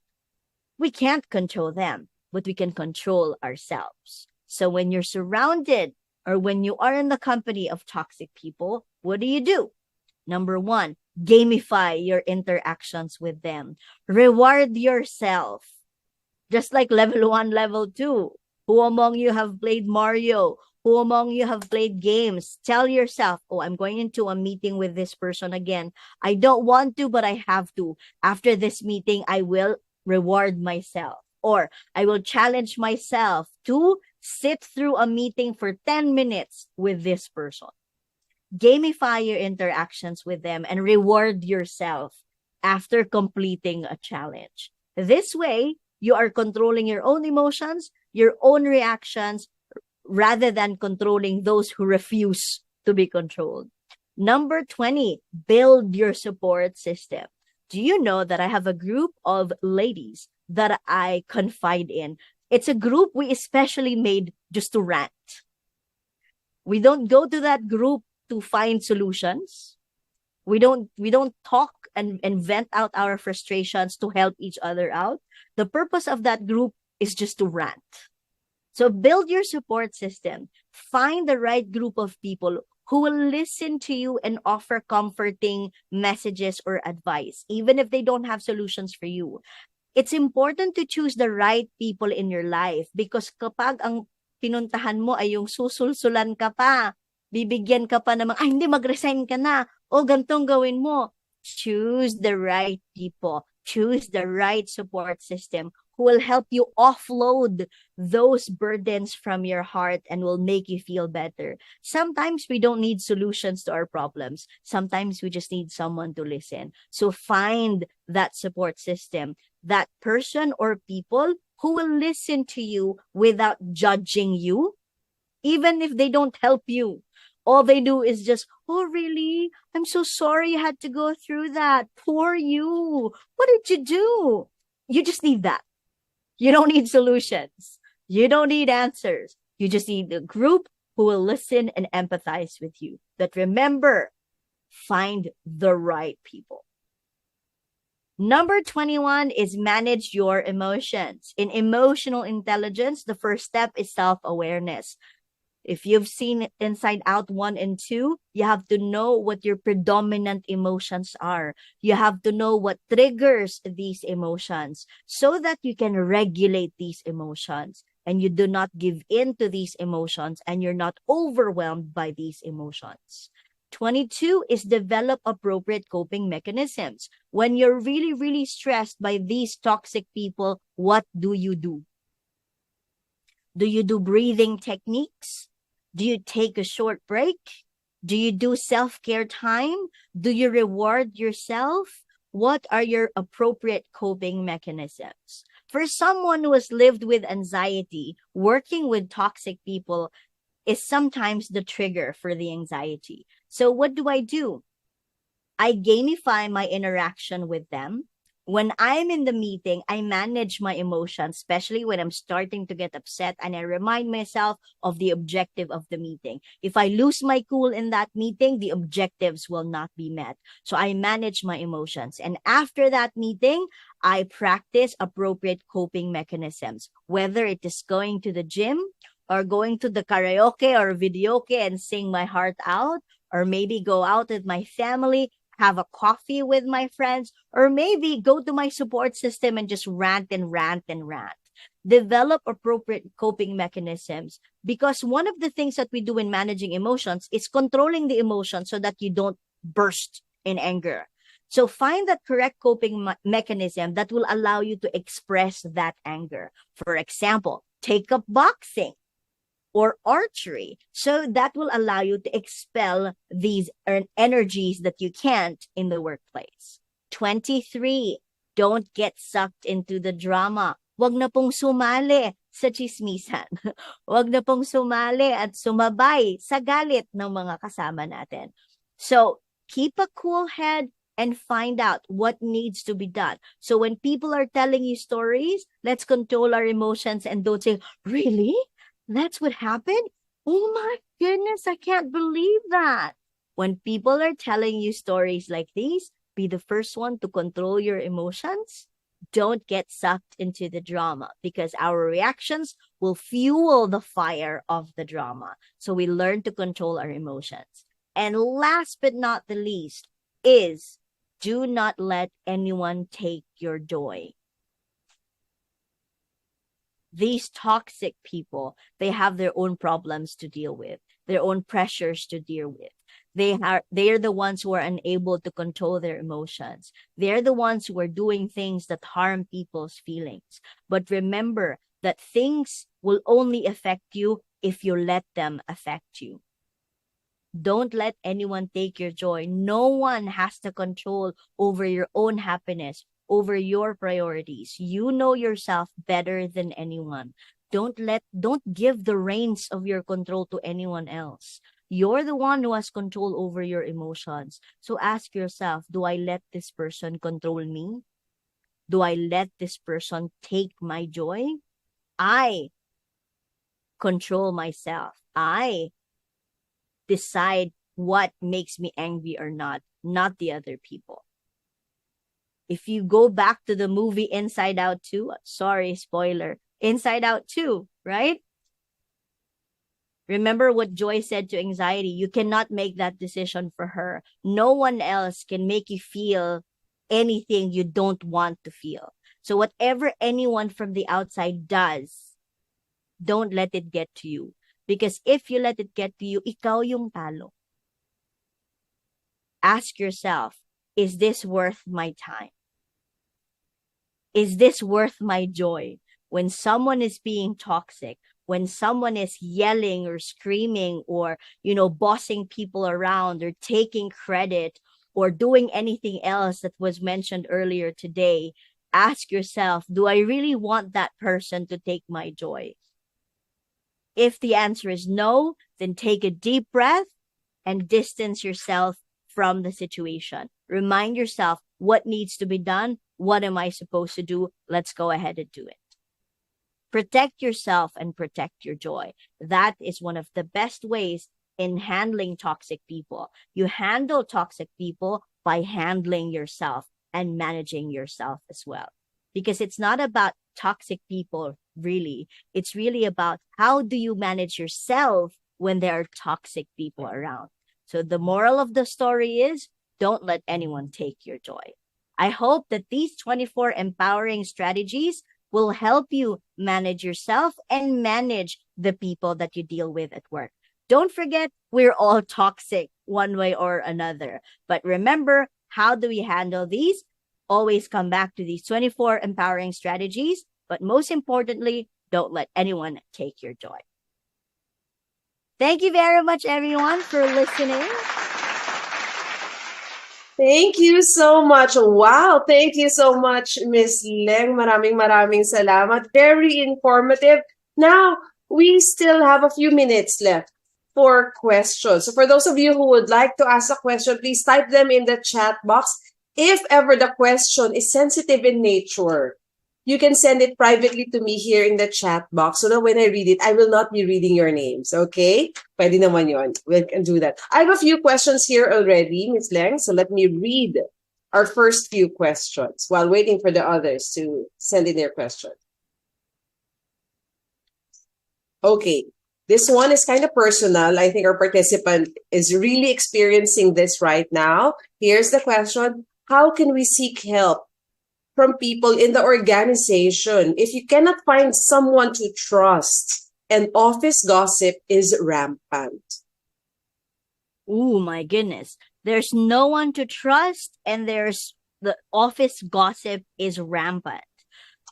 Well, as an HR professional, I always make sure to create a safe space for the employees. That's one of the responsibilities of HR.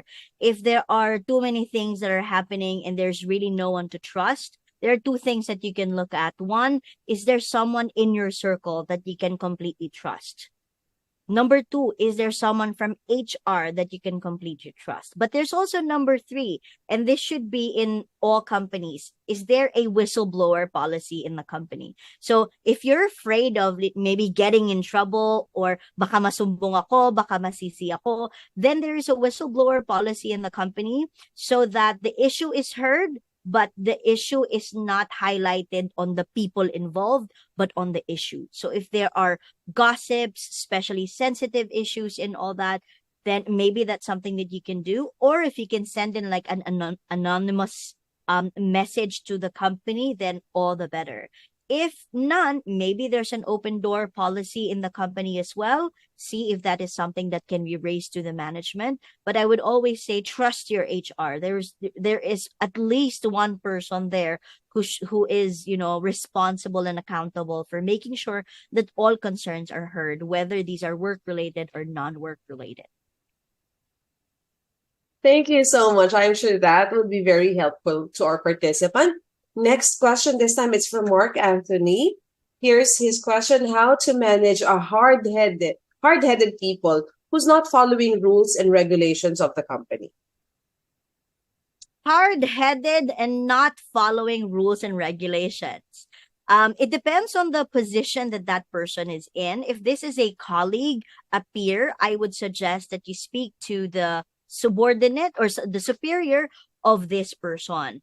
And if rules are being broken, if rules or policies are broken, it also depends. Are you the supervisor of the company or the person? If you're the supervisor, then you're obligated to raise this concern, coach the person, call the attention of the person, and if necessary, seek the help of HR. Kasi if there is a violation of the company policy, then that has to go through the corrective action or due process. So there needs to be a notice to explain, a discussion, so that that person, kasi baka hindi niya alam na violation pala yun. And minsan, even if the supervisor keeps on repeatedly providing feedback and coaching, if there's no documentation, that's why earlier I said leaders document. If there's no documentation of the offense, the frequency of the offense and all that, then it's difficult to build the case. If it already involves violation of company policies, then maybe HR needs to step in and notice it to explain can be issued so that both sides of the coin can be, for a lack of a better word, can be used as well. Okay, thank you so much. We have another question here. Okay, Miss Leng, what do I do if my subordinate has bipolar disease? Mm-hmm. What do I do if my, did you say subordinate? Subordinate, yes. Okay. Subordinate has bipolar disease. Okay. First and foremost, please acknowledge the fact that your subordinate is honest enough to admit and inform you of their condition. Not everyone is forthcoming and honest with this and open with this. Yes. It's important and it's crucial na alam mo kasi that allows you to understand that person. Mental illness is not a joke, and it requires therapy, it requires medication, and it requires years and years of intervention. So if your subordinate is diagnosed with bipolar disorder, first is I would also suggest that you do your own research and study, learn about the illness, learn about the behaviors of a person diagnosed with this, so that when you see these behaviors being displayed by your subordinate, you will not be frustrated, you will not be confused, and you would say, ito yung sabi sa research ko, so ganito pala talaga siya. So it allows you to understand and not judge the person. And because of that research, because of that understanding, you will be able to create appropriate interventions for this person.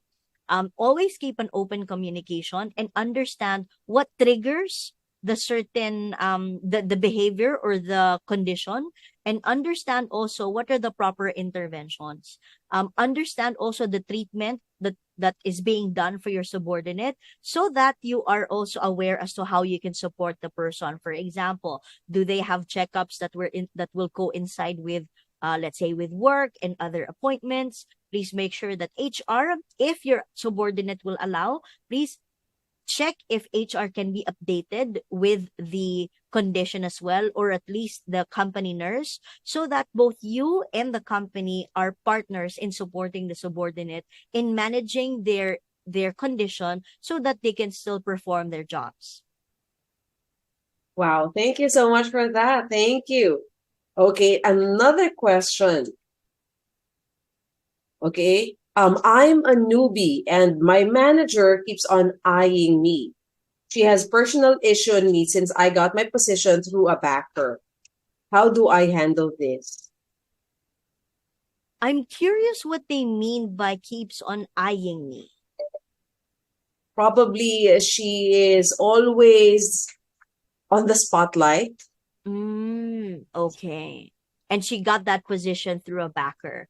I think the short answer to that question would be prove yourself to be deserving of that position. So even if you got that position because someone referred you or someone from the inside got you in, you have to remember that that was just a step through the door. You staying in the company is up to you. So if you want that person to have trust in you, then prove yourself that you deserve to be in that position. You got help through the door, but you're staying in that room by showing that person that you're competent, that you are of deserving of that position, that you can do the job with or without a backer. There you go. Thank you so much for that. Okay, another question. This time it is from Cynthia. Here's the question of Cynthia. Yung manager namin, may favoritism pagdating sa decision making. Nag-iiba yung policy pagdating sa decision making. How do I handle this kind of situation? Nag-iiba ang policy pagdating sa decision making. Okay. I would suggest that you get a copy of the policy. We go back to documentation.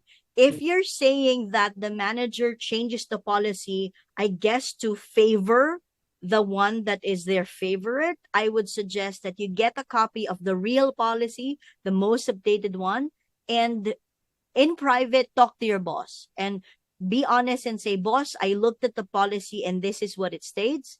However, when you spoke to us, you mentioned that this is the policy, which is not what is published by the company. So can you please clarify what this means? If you really think that there is favoritism happening, like what I mentioned earlier, it is always best to be honest and give feedback and say, sir, I'm not saying that, you don't need to deny and you don't need to apologize or do anything. I'm just telling you that this is what I feel and this is what I think. I feel like there is favoritism in the team, and I feel that you can be more fair in treating all of us. I suggest that if this is the policy, I recommend that it's applied for everyone else. But if you're saying that this is the new policy, do you have evidence to prove otherwise? Because according to the policy, this is what I have.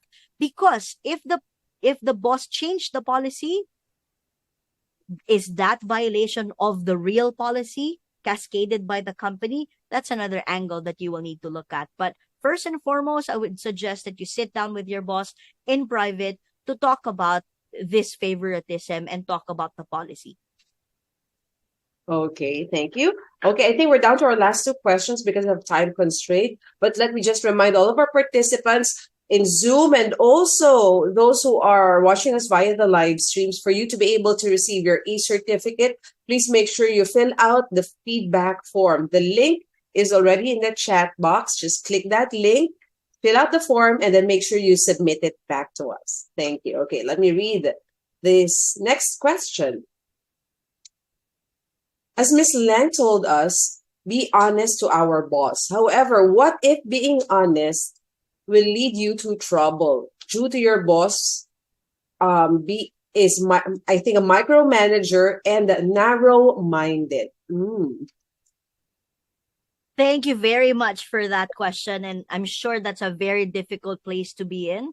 You want to be honest and you want to give your feedback, but every time you speak, maybe the boss gets mad or, baka pag-initan ng boss at mag-micromanage. I always say this is where what we call assertive communication comes in. And I always say this, assertive communication is all about having that ability to speak your mind and provide your message, whether it's good message or bad message, as long as you choose your words carefully and you choose how you deliver the message. According to Dr. Albert Morabian, when we communicate with someone, the impact of our message, 7% of it is only from words. The biggest impact is from tone of voice, and 55% is body language. So 38% voice, 55% body language. What does that mean? You can be honest and choose the right words, but ask yourself, how do you deliver the message? Because if you prepare how you will deliver the message, then the probability of you getting in trouble, the probability of your boss picking on you or micromanaging you will lessen.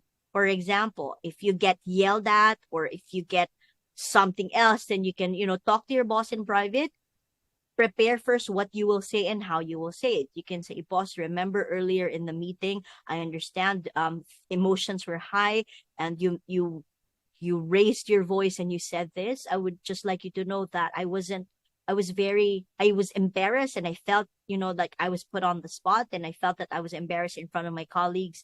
If it's all right with you, I would like to recommend to you that if you have any issues with me or any concerns about my performance, I would prefer that we talk about it in private rather than us talking it, in the presence of our colleagues. This way we can maintain a professional relationship and I can still, preserve my integrity in front of my teammates. And I hope that this is something that we can talk about in private in the future.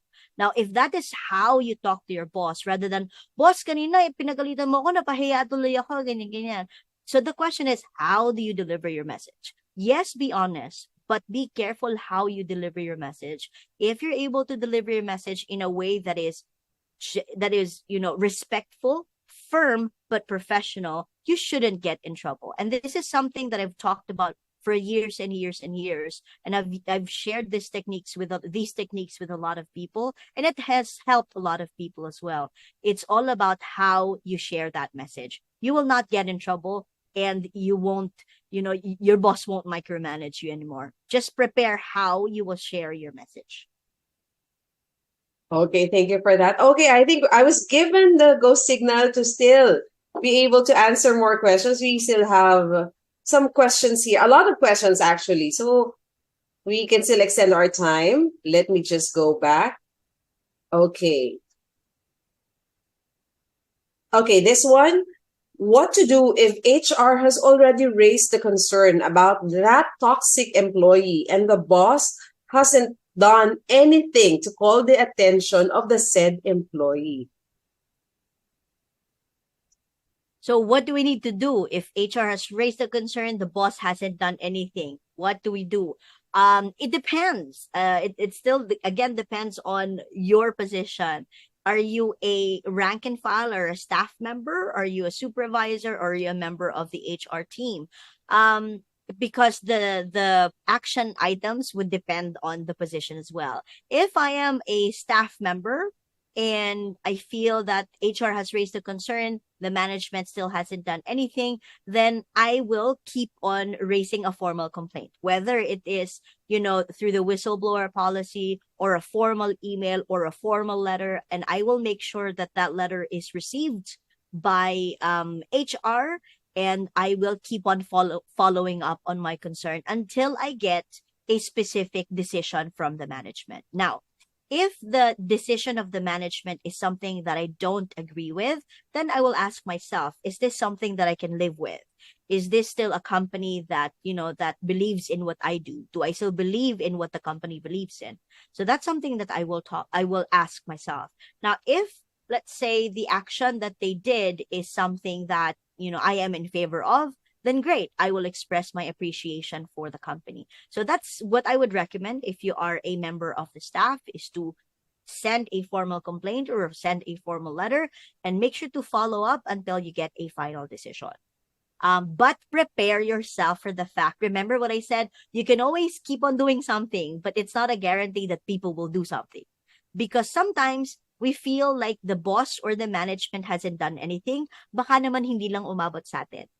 Please understand that a lot of companies make decisions at their level without having to cascade the information down to the staff level. So maybe something has been done, you just have not been updated. If you need to be updated or you'd like to be updated, please talk to HR. Maybe there's specific information that they can share with you. But also, please prepare for the fact that they might not really do anything about it. We don't know why. Maybe there is an executive decision. Maybe there's a bigger reason why something has not been done. And again, we will go back to baka naman may something. Kaya sila walang ginawa o kaya meron silang ginawa. But ask yourself, if it comes to the point that they really haven't done anything, what do you do? Do you let go? Do you accept? Or do you leave? If that's something that you really can't accept. Because I understand some people would say, I can't stay in a company that, believes in this kind of thing. And I can't blame you for that. As a person, you have to be in a company that believes in the things that you also believe in.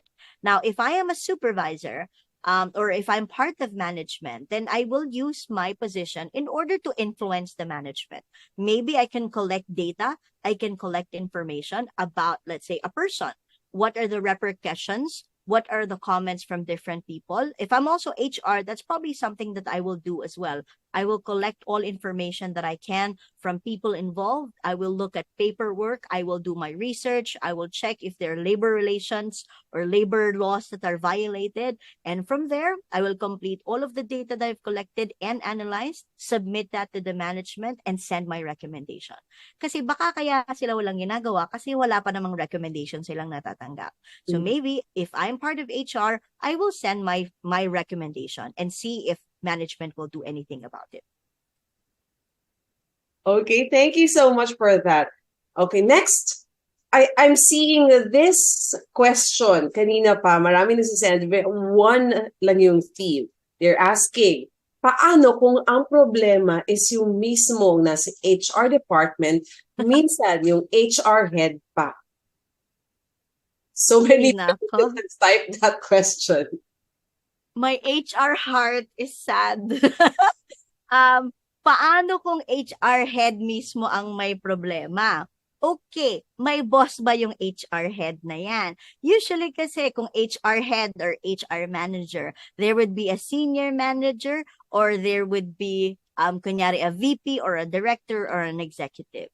So kung feeling mo yung HR manager yung may problema, I would suggest, apart from sending a complaint, una, alam mo ng HR department, ng HR head na may complaint tungkol sa kanya. Siya muna yung kausapin ninyo. Kasi bago kayo pumunta sa boss niya, baka pag kinuusap siya ng boss niya, parang, may problema pala sila sa akin, ba't hindi ko alam? So first and foremost is, HR naman yan. Sanay naman kami sa mga reklamo at sa mga bagay-bagay. Dumiretso ka lang sa HR head, kausapin mo siya. This is the problem. This is what I'm seeing. And I think this is my recommendation.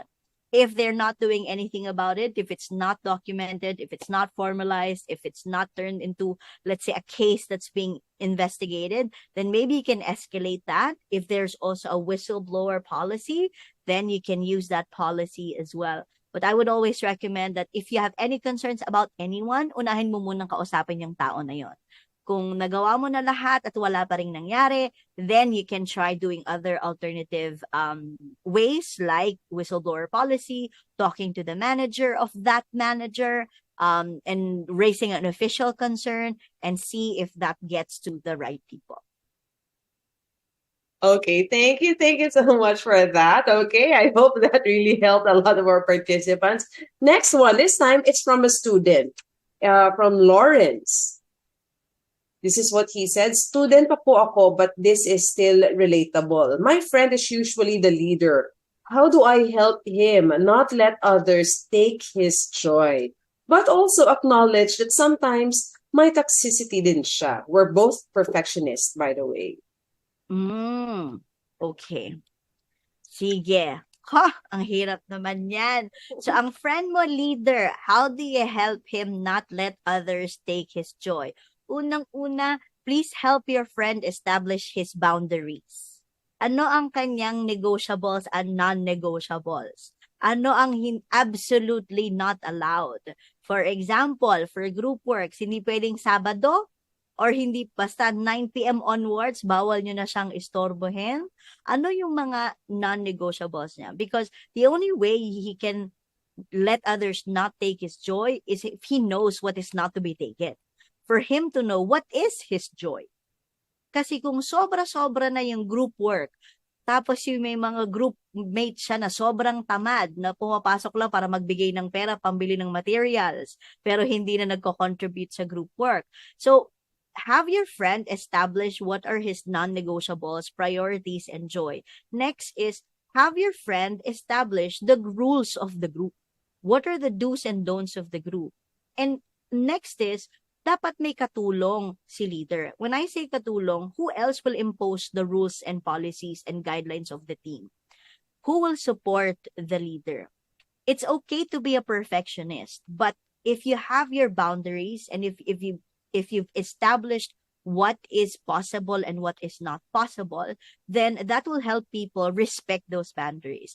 But expect that there are still people who will push those boundaries. Kasi yung iba sasabihin lang, baka naman lumusot, baka naman pwede. Huwag na huwag mong papayagan itong mga baka naman at makapwede. Say, no, I'm sorry, it has been established, hanggang dito lang siya. Tapos, ibalik mo siya doon sa 24 empowering strategies natin so that no one takes his joy. Kasi naman baka mamaya masyado na siyang nilamon ng group activities. Wala na siyang ginawa kundi group activities. Remember that a person, diba, has to have a healthy body, spirit, social life, financial life. Eh kung nagpalamon siya sa group work, baka hindi na siya nakakalabas with friends, baka hindi na siya nakaka-exercise, wala na siyang sunlight, kaya nagpatong-patong na lahat ng yon. But it always starts with setting boundaries, setting your non-negotiables, and determining what is his joy so that it can't be taken from him. I think Lawrence is a good friend.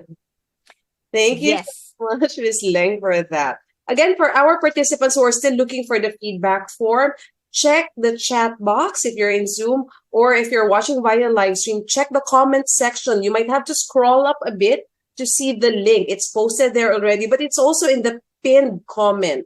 So you can check that. Make sure you click the link and then fill out the form and then submit it back to us. Okay, there you go. Few more questions left. Okay, this one, it's from Jane. What strategies can you use to cultivate a positive work environment despite the presence of toxic individuals? Positive work environment despite the presence of toxic individual. First and foremost, isali nyo ang mga toxic individuals. Sometimes, toxic individuals become toxic because they feel like they don't belong. And that's why they make noise, because they want to feel like part of the group, because they want to be noticed. So maybe one of the things that you can do to promote positive environment is to include them in the activities. But really, the very first thing that you need to do is establish first the groundwork of your team. Conduct your data analysis and assessment. Ano ba ang kultura ng team mo? So for you to be able to provide a positive work environment, kilalanin mo muna lahat ng miyembro ng team mo. Sino-sino ba sila? Ano ba yung personality nila? Ano ba yung preference nila? Ano ba yung mga trip nila? Ano ba ang kanilang communication style? Kasi baka mamaya, kaya pala may toxic work environment at may toxic na tao kasi iba-iba sila at hindi sila magkasundo. So if you are the leader of this team or even if you're not, kilalanin mo yung bawat miyembro ng grupo mo. Kasi, and this is something I've experienced in the past. One time, I was assigned a subordinate who's extreme introvert. Ang gusto lang niya kausap ay computer niya. Ayaw niya makikipag-usap sa mga tao. Meron naman ako isang teammate, siya naman gusto niya, lagi siyang nakikipag-usap sa mga tao. Yan, mga batang may laban yan, promil baby yan. Gusto niya laging nandun sa mga tao. So itong dalawang to, hindi sila magkasundo. Kasi para dun sa introvert, ang tamad nung isa, kasi walang ginawa kundi makapagdaldalan. Sabi naman nung isa, sobrang seryoso naman na walang sense of teamwork. So, but the thing is, they're great workers. They're great employees. They have massive strengths as well. But because their personalities are different, nagka-clash sila that they became toxic to each other. And it was not a positive work environment. So what I did was, I would get to know the preferences of each, find out what they have in common, and lay down the rules of the team. And establish the fact that, yes, we are different, but it doesn't mean one is better than the other. Find the common ground. Find something that everyone is interested in. Kasi may mga teams na gusto outing ng beach. Pero yung gusto ng iba, kunyari movie, mag-reserve ka ng isang buong movie house para sa team mo. So for me, if you want to establish a positive work environment, kilalanin mo muna yung mga tao mo. Kasi yung ibang leaders na kilala ko, sige, team building, sige, team bonding, sige, gantong gawin natin. But is that what your team needs? So study your team first, know their preferences, and from there, you should know what they like, what they don't like, and as a team, what will bond them together. Thank you so much. We are down to our last two questions. Okay. Wow. 30 minutes na yung overtime, but we are still going because a lot of really wonderful questions. We're learning a lot from the questions that you are asking. Okay, this is the second to the last, and I also would like to give an answer to this question. Do toxic people realize that they are toxic? And what do we do to help them realize that they are toxic without saying it to them in their face? Okay, Ms. Lang, let me just give an answer also. Ask them to subscribe to our YouTube channel, Ariva Talks, so that you can invite them to watch this webinar with you. Ayan. Para ma-realize rin nila, right, Ms. Lang? Exactly. It's Sabi your mo sa turn to kanya, answer. oo, sabi mo sa kanya, uy, may napanood akong webinar. Parang makikinabang ka doon, panoorin mo. Yung pala para sa kanya to. So, kung nanonood ka man ng video na to, dahil pinanood ka ng kaibigan mo, ikaw yon. This video is for you. Kasi hindi niya masabi sa'yo na toxic ka. Hi. But anyway, to answer the question, do they realize that they're toxic? Some of them don't. Some of them don't. Because remember that we are raised in different households with different personalities, with different cultures. So sometimes they don't even know na mali na pala yung ginagawa nila kasi pinalaki sila na ganito na talagang ginagawa nila araw-araw. So some of them don't realize that what they're doing is toxic. Some of them don't realize that what they're doing is harming other people. And sometimes when given feedback, you would hear this from others. They would say, ganito na ako eh. Ganito na ako eh. You would hear that. So the question is, how do we make them realize it without saying it? Have them watch this video. But apart from watching this video, I'm sorry, but you have to say it. Kasi kung ako toxic ako, paano ko malalaman na toxic ako? Wala palang nakikipag-usap sa akin. Wala palang nagsabi. And I'm talking from personal experience. As a boss, I used to work with this person. And what I didn't know is that gabi-gabi na pala siyang umiiyak dahil sa akin. Kasi ang dami ko na palang pinapagawang trabaho sa kanya. Kasi tuwing sinasabi ko, can you do this? Can you do this? Sabi niya, sige po, sige po. Tapos hindi niya sinasabi na ang OA ko na pala, ang dami ko nang pinapagawa.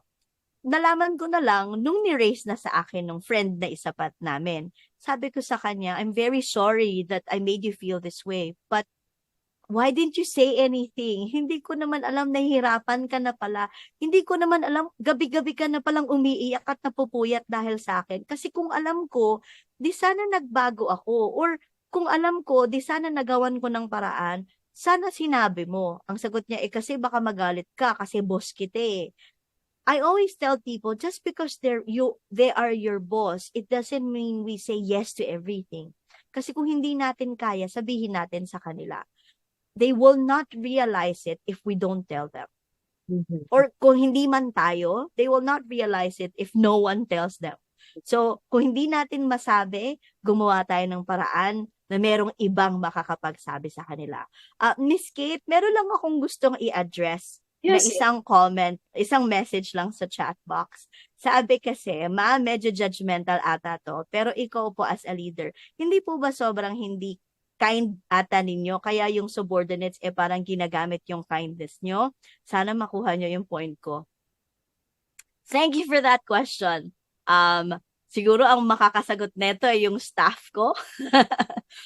But don't worry, kasi ganito yan. Ako, I'd like to set expectation na bawat isa sa atin ay may iba't ibang klase ng leadership. There's no good leadership. There's no bad leadership. There's just different styles of leadership. And my style of leadership is empathy, inspiration, and understanding. If that works for the people I work with, well and good. As long as our objectives and targets are met. However, may pangil din naman ako. Huwag kang mag-alala. Batanggenya po ako at Cavitenya po ako. Marunong naman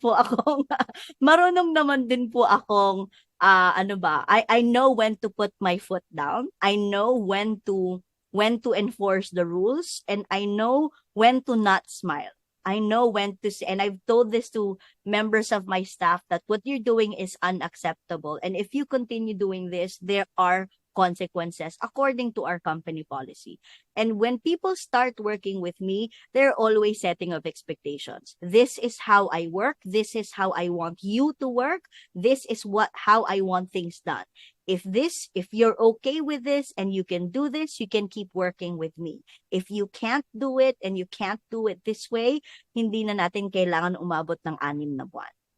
So I'm pretty straightforward naman pagdating dyan. But in the past, nagkaroon naman ako ng pagkakataon na medyo naabuso ang kabaitan. Kaya ngayon, marunong na akong mag-balance ng bait at ng iron fist. Ayan.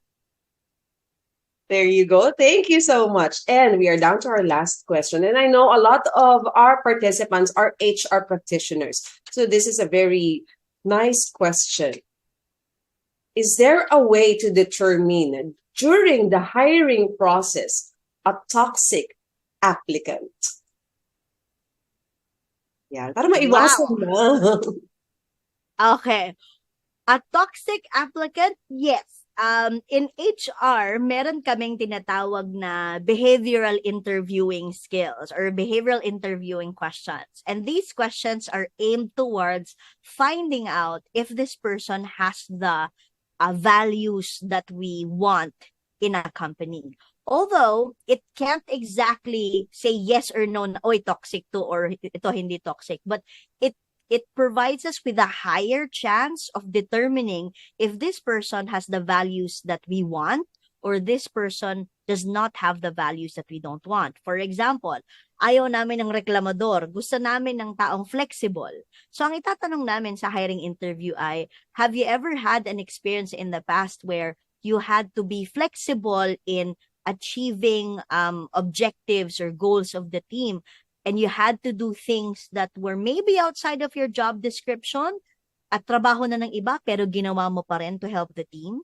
So kung ang sagot nila ay oo, ganito, ganyan, kasi kawawa naman yung team ko, kaya tinulungan ko na sila. So if that's what we want to hear, we potentially hire them. Pero kung marinig namin na hindi, wala naman yan sa job description ko, kung ano lang nandun, yun lang gagawin ko. Ano sila siniswerte? Dapat bayaran nila ako kung sobra-sobra yung trabaho. So that alone gives me a clue na, wait lang, toxic to, wag na to. And meron naman kaming rating system na if this is what we hear from the applicant, these are the grades. But to answer the question directly, there's really no one specific way to determine if a person is toxic, but we do try our best to find the applicants with the best potential, both from a technical perspective and a behavioral perspective. And then we endorse them to their department heads. That's why they have 6 months. So in the 6 months of the probationary period, dun dapat malaman ng manager at ni HR kung may potential ba itong tao na to na maging toxic or hindi aligned sa values ng kumpanya. Kung may ganung pagkakataon, then there's a possibility na hindi na siya ma-regular. Thank you so much, Miss Leng. Wow, what an afternoon. What an afternoon we spent it with. Well, I think almost 1,000 participants in Zoom and also via the live stream. Maraming salamat to everyone. And really, Miss Leng, thank you so much. On behalf of all of our participants, we'd like to say thank you. We really learned a lot. And maraming nakapaglabas din ng kanilang mga hinaing and tutulungan ninyo. That is why we'd like to present you with the certificate. Let me just show this and read this.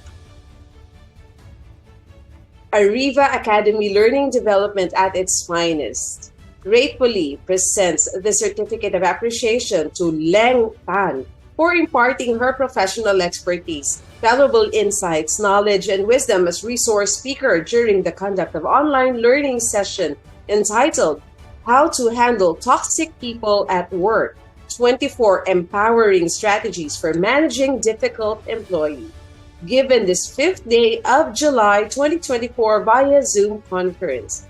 Signed by J.M. Matienzo, Chairman and Chief Strategist, Learning Event Producer, and Michelle Irish Malonda Samson, President and Chief Learning and Development Strategist. Ladies and gentlemen, let's give a round of applause for our speaker, Ms. Leng Tan. Thank you. Thank you so much, Ariva Academy. Thank you, Miss Kate. Thank you so much. Thank you. Thank you so much for answering our invitation and for being very generous in sharing your wisdom to everyone. Maraming salamat. I'm seeing a lot of comments saying thank you. So they really appreciate the webinar that we had this afternoon. Now, to all of our participants, please make sure your cameras are turned on because we'll have a group photo with our speaker. So ayan, make sure your cameras are turned on for those of you who are able to join us. And then let me call on our technical director this afternoon. Direct Eric, can you help us out? Okay, yes, Miss Kate, thank you so much. Direct Jello. Okay, thank you so much for that warm welcome, Miss Kate. Can I ask everyone to please turn on your cameras for 2 shots of group photo? Okay, are you guys ready? I think we're good. For first shot, can you show me your biggest smiles? Show us your beautiful smiles, everyone. Okay, hold your smiles in 3, 2, 1. Okay, now for our final shot, can you do 2 thumbs up? How about 2 thumbs up, guys? Okay, match it with your beautiful smiles, everyone. Hold your poses in 3, 2, 1. Thank you so much, everyone. Have a great day. Back to you, Miss Kate. Thank you so much, Direct Jello, and to our whole tech team. And in behalf of everyone from Ariva Academy, I would like to say thank you to all of our participants for being very participative this afternoon. Thank you so much, and we're looking forward to welcoming you again in our future learning events. Maraming salamat. God bless you all. Thank you.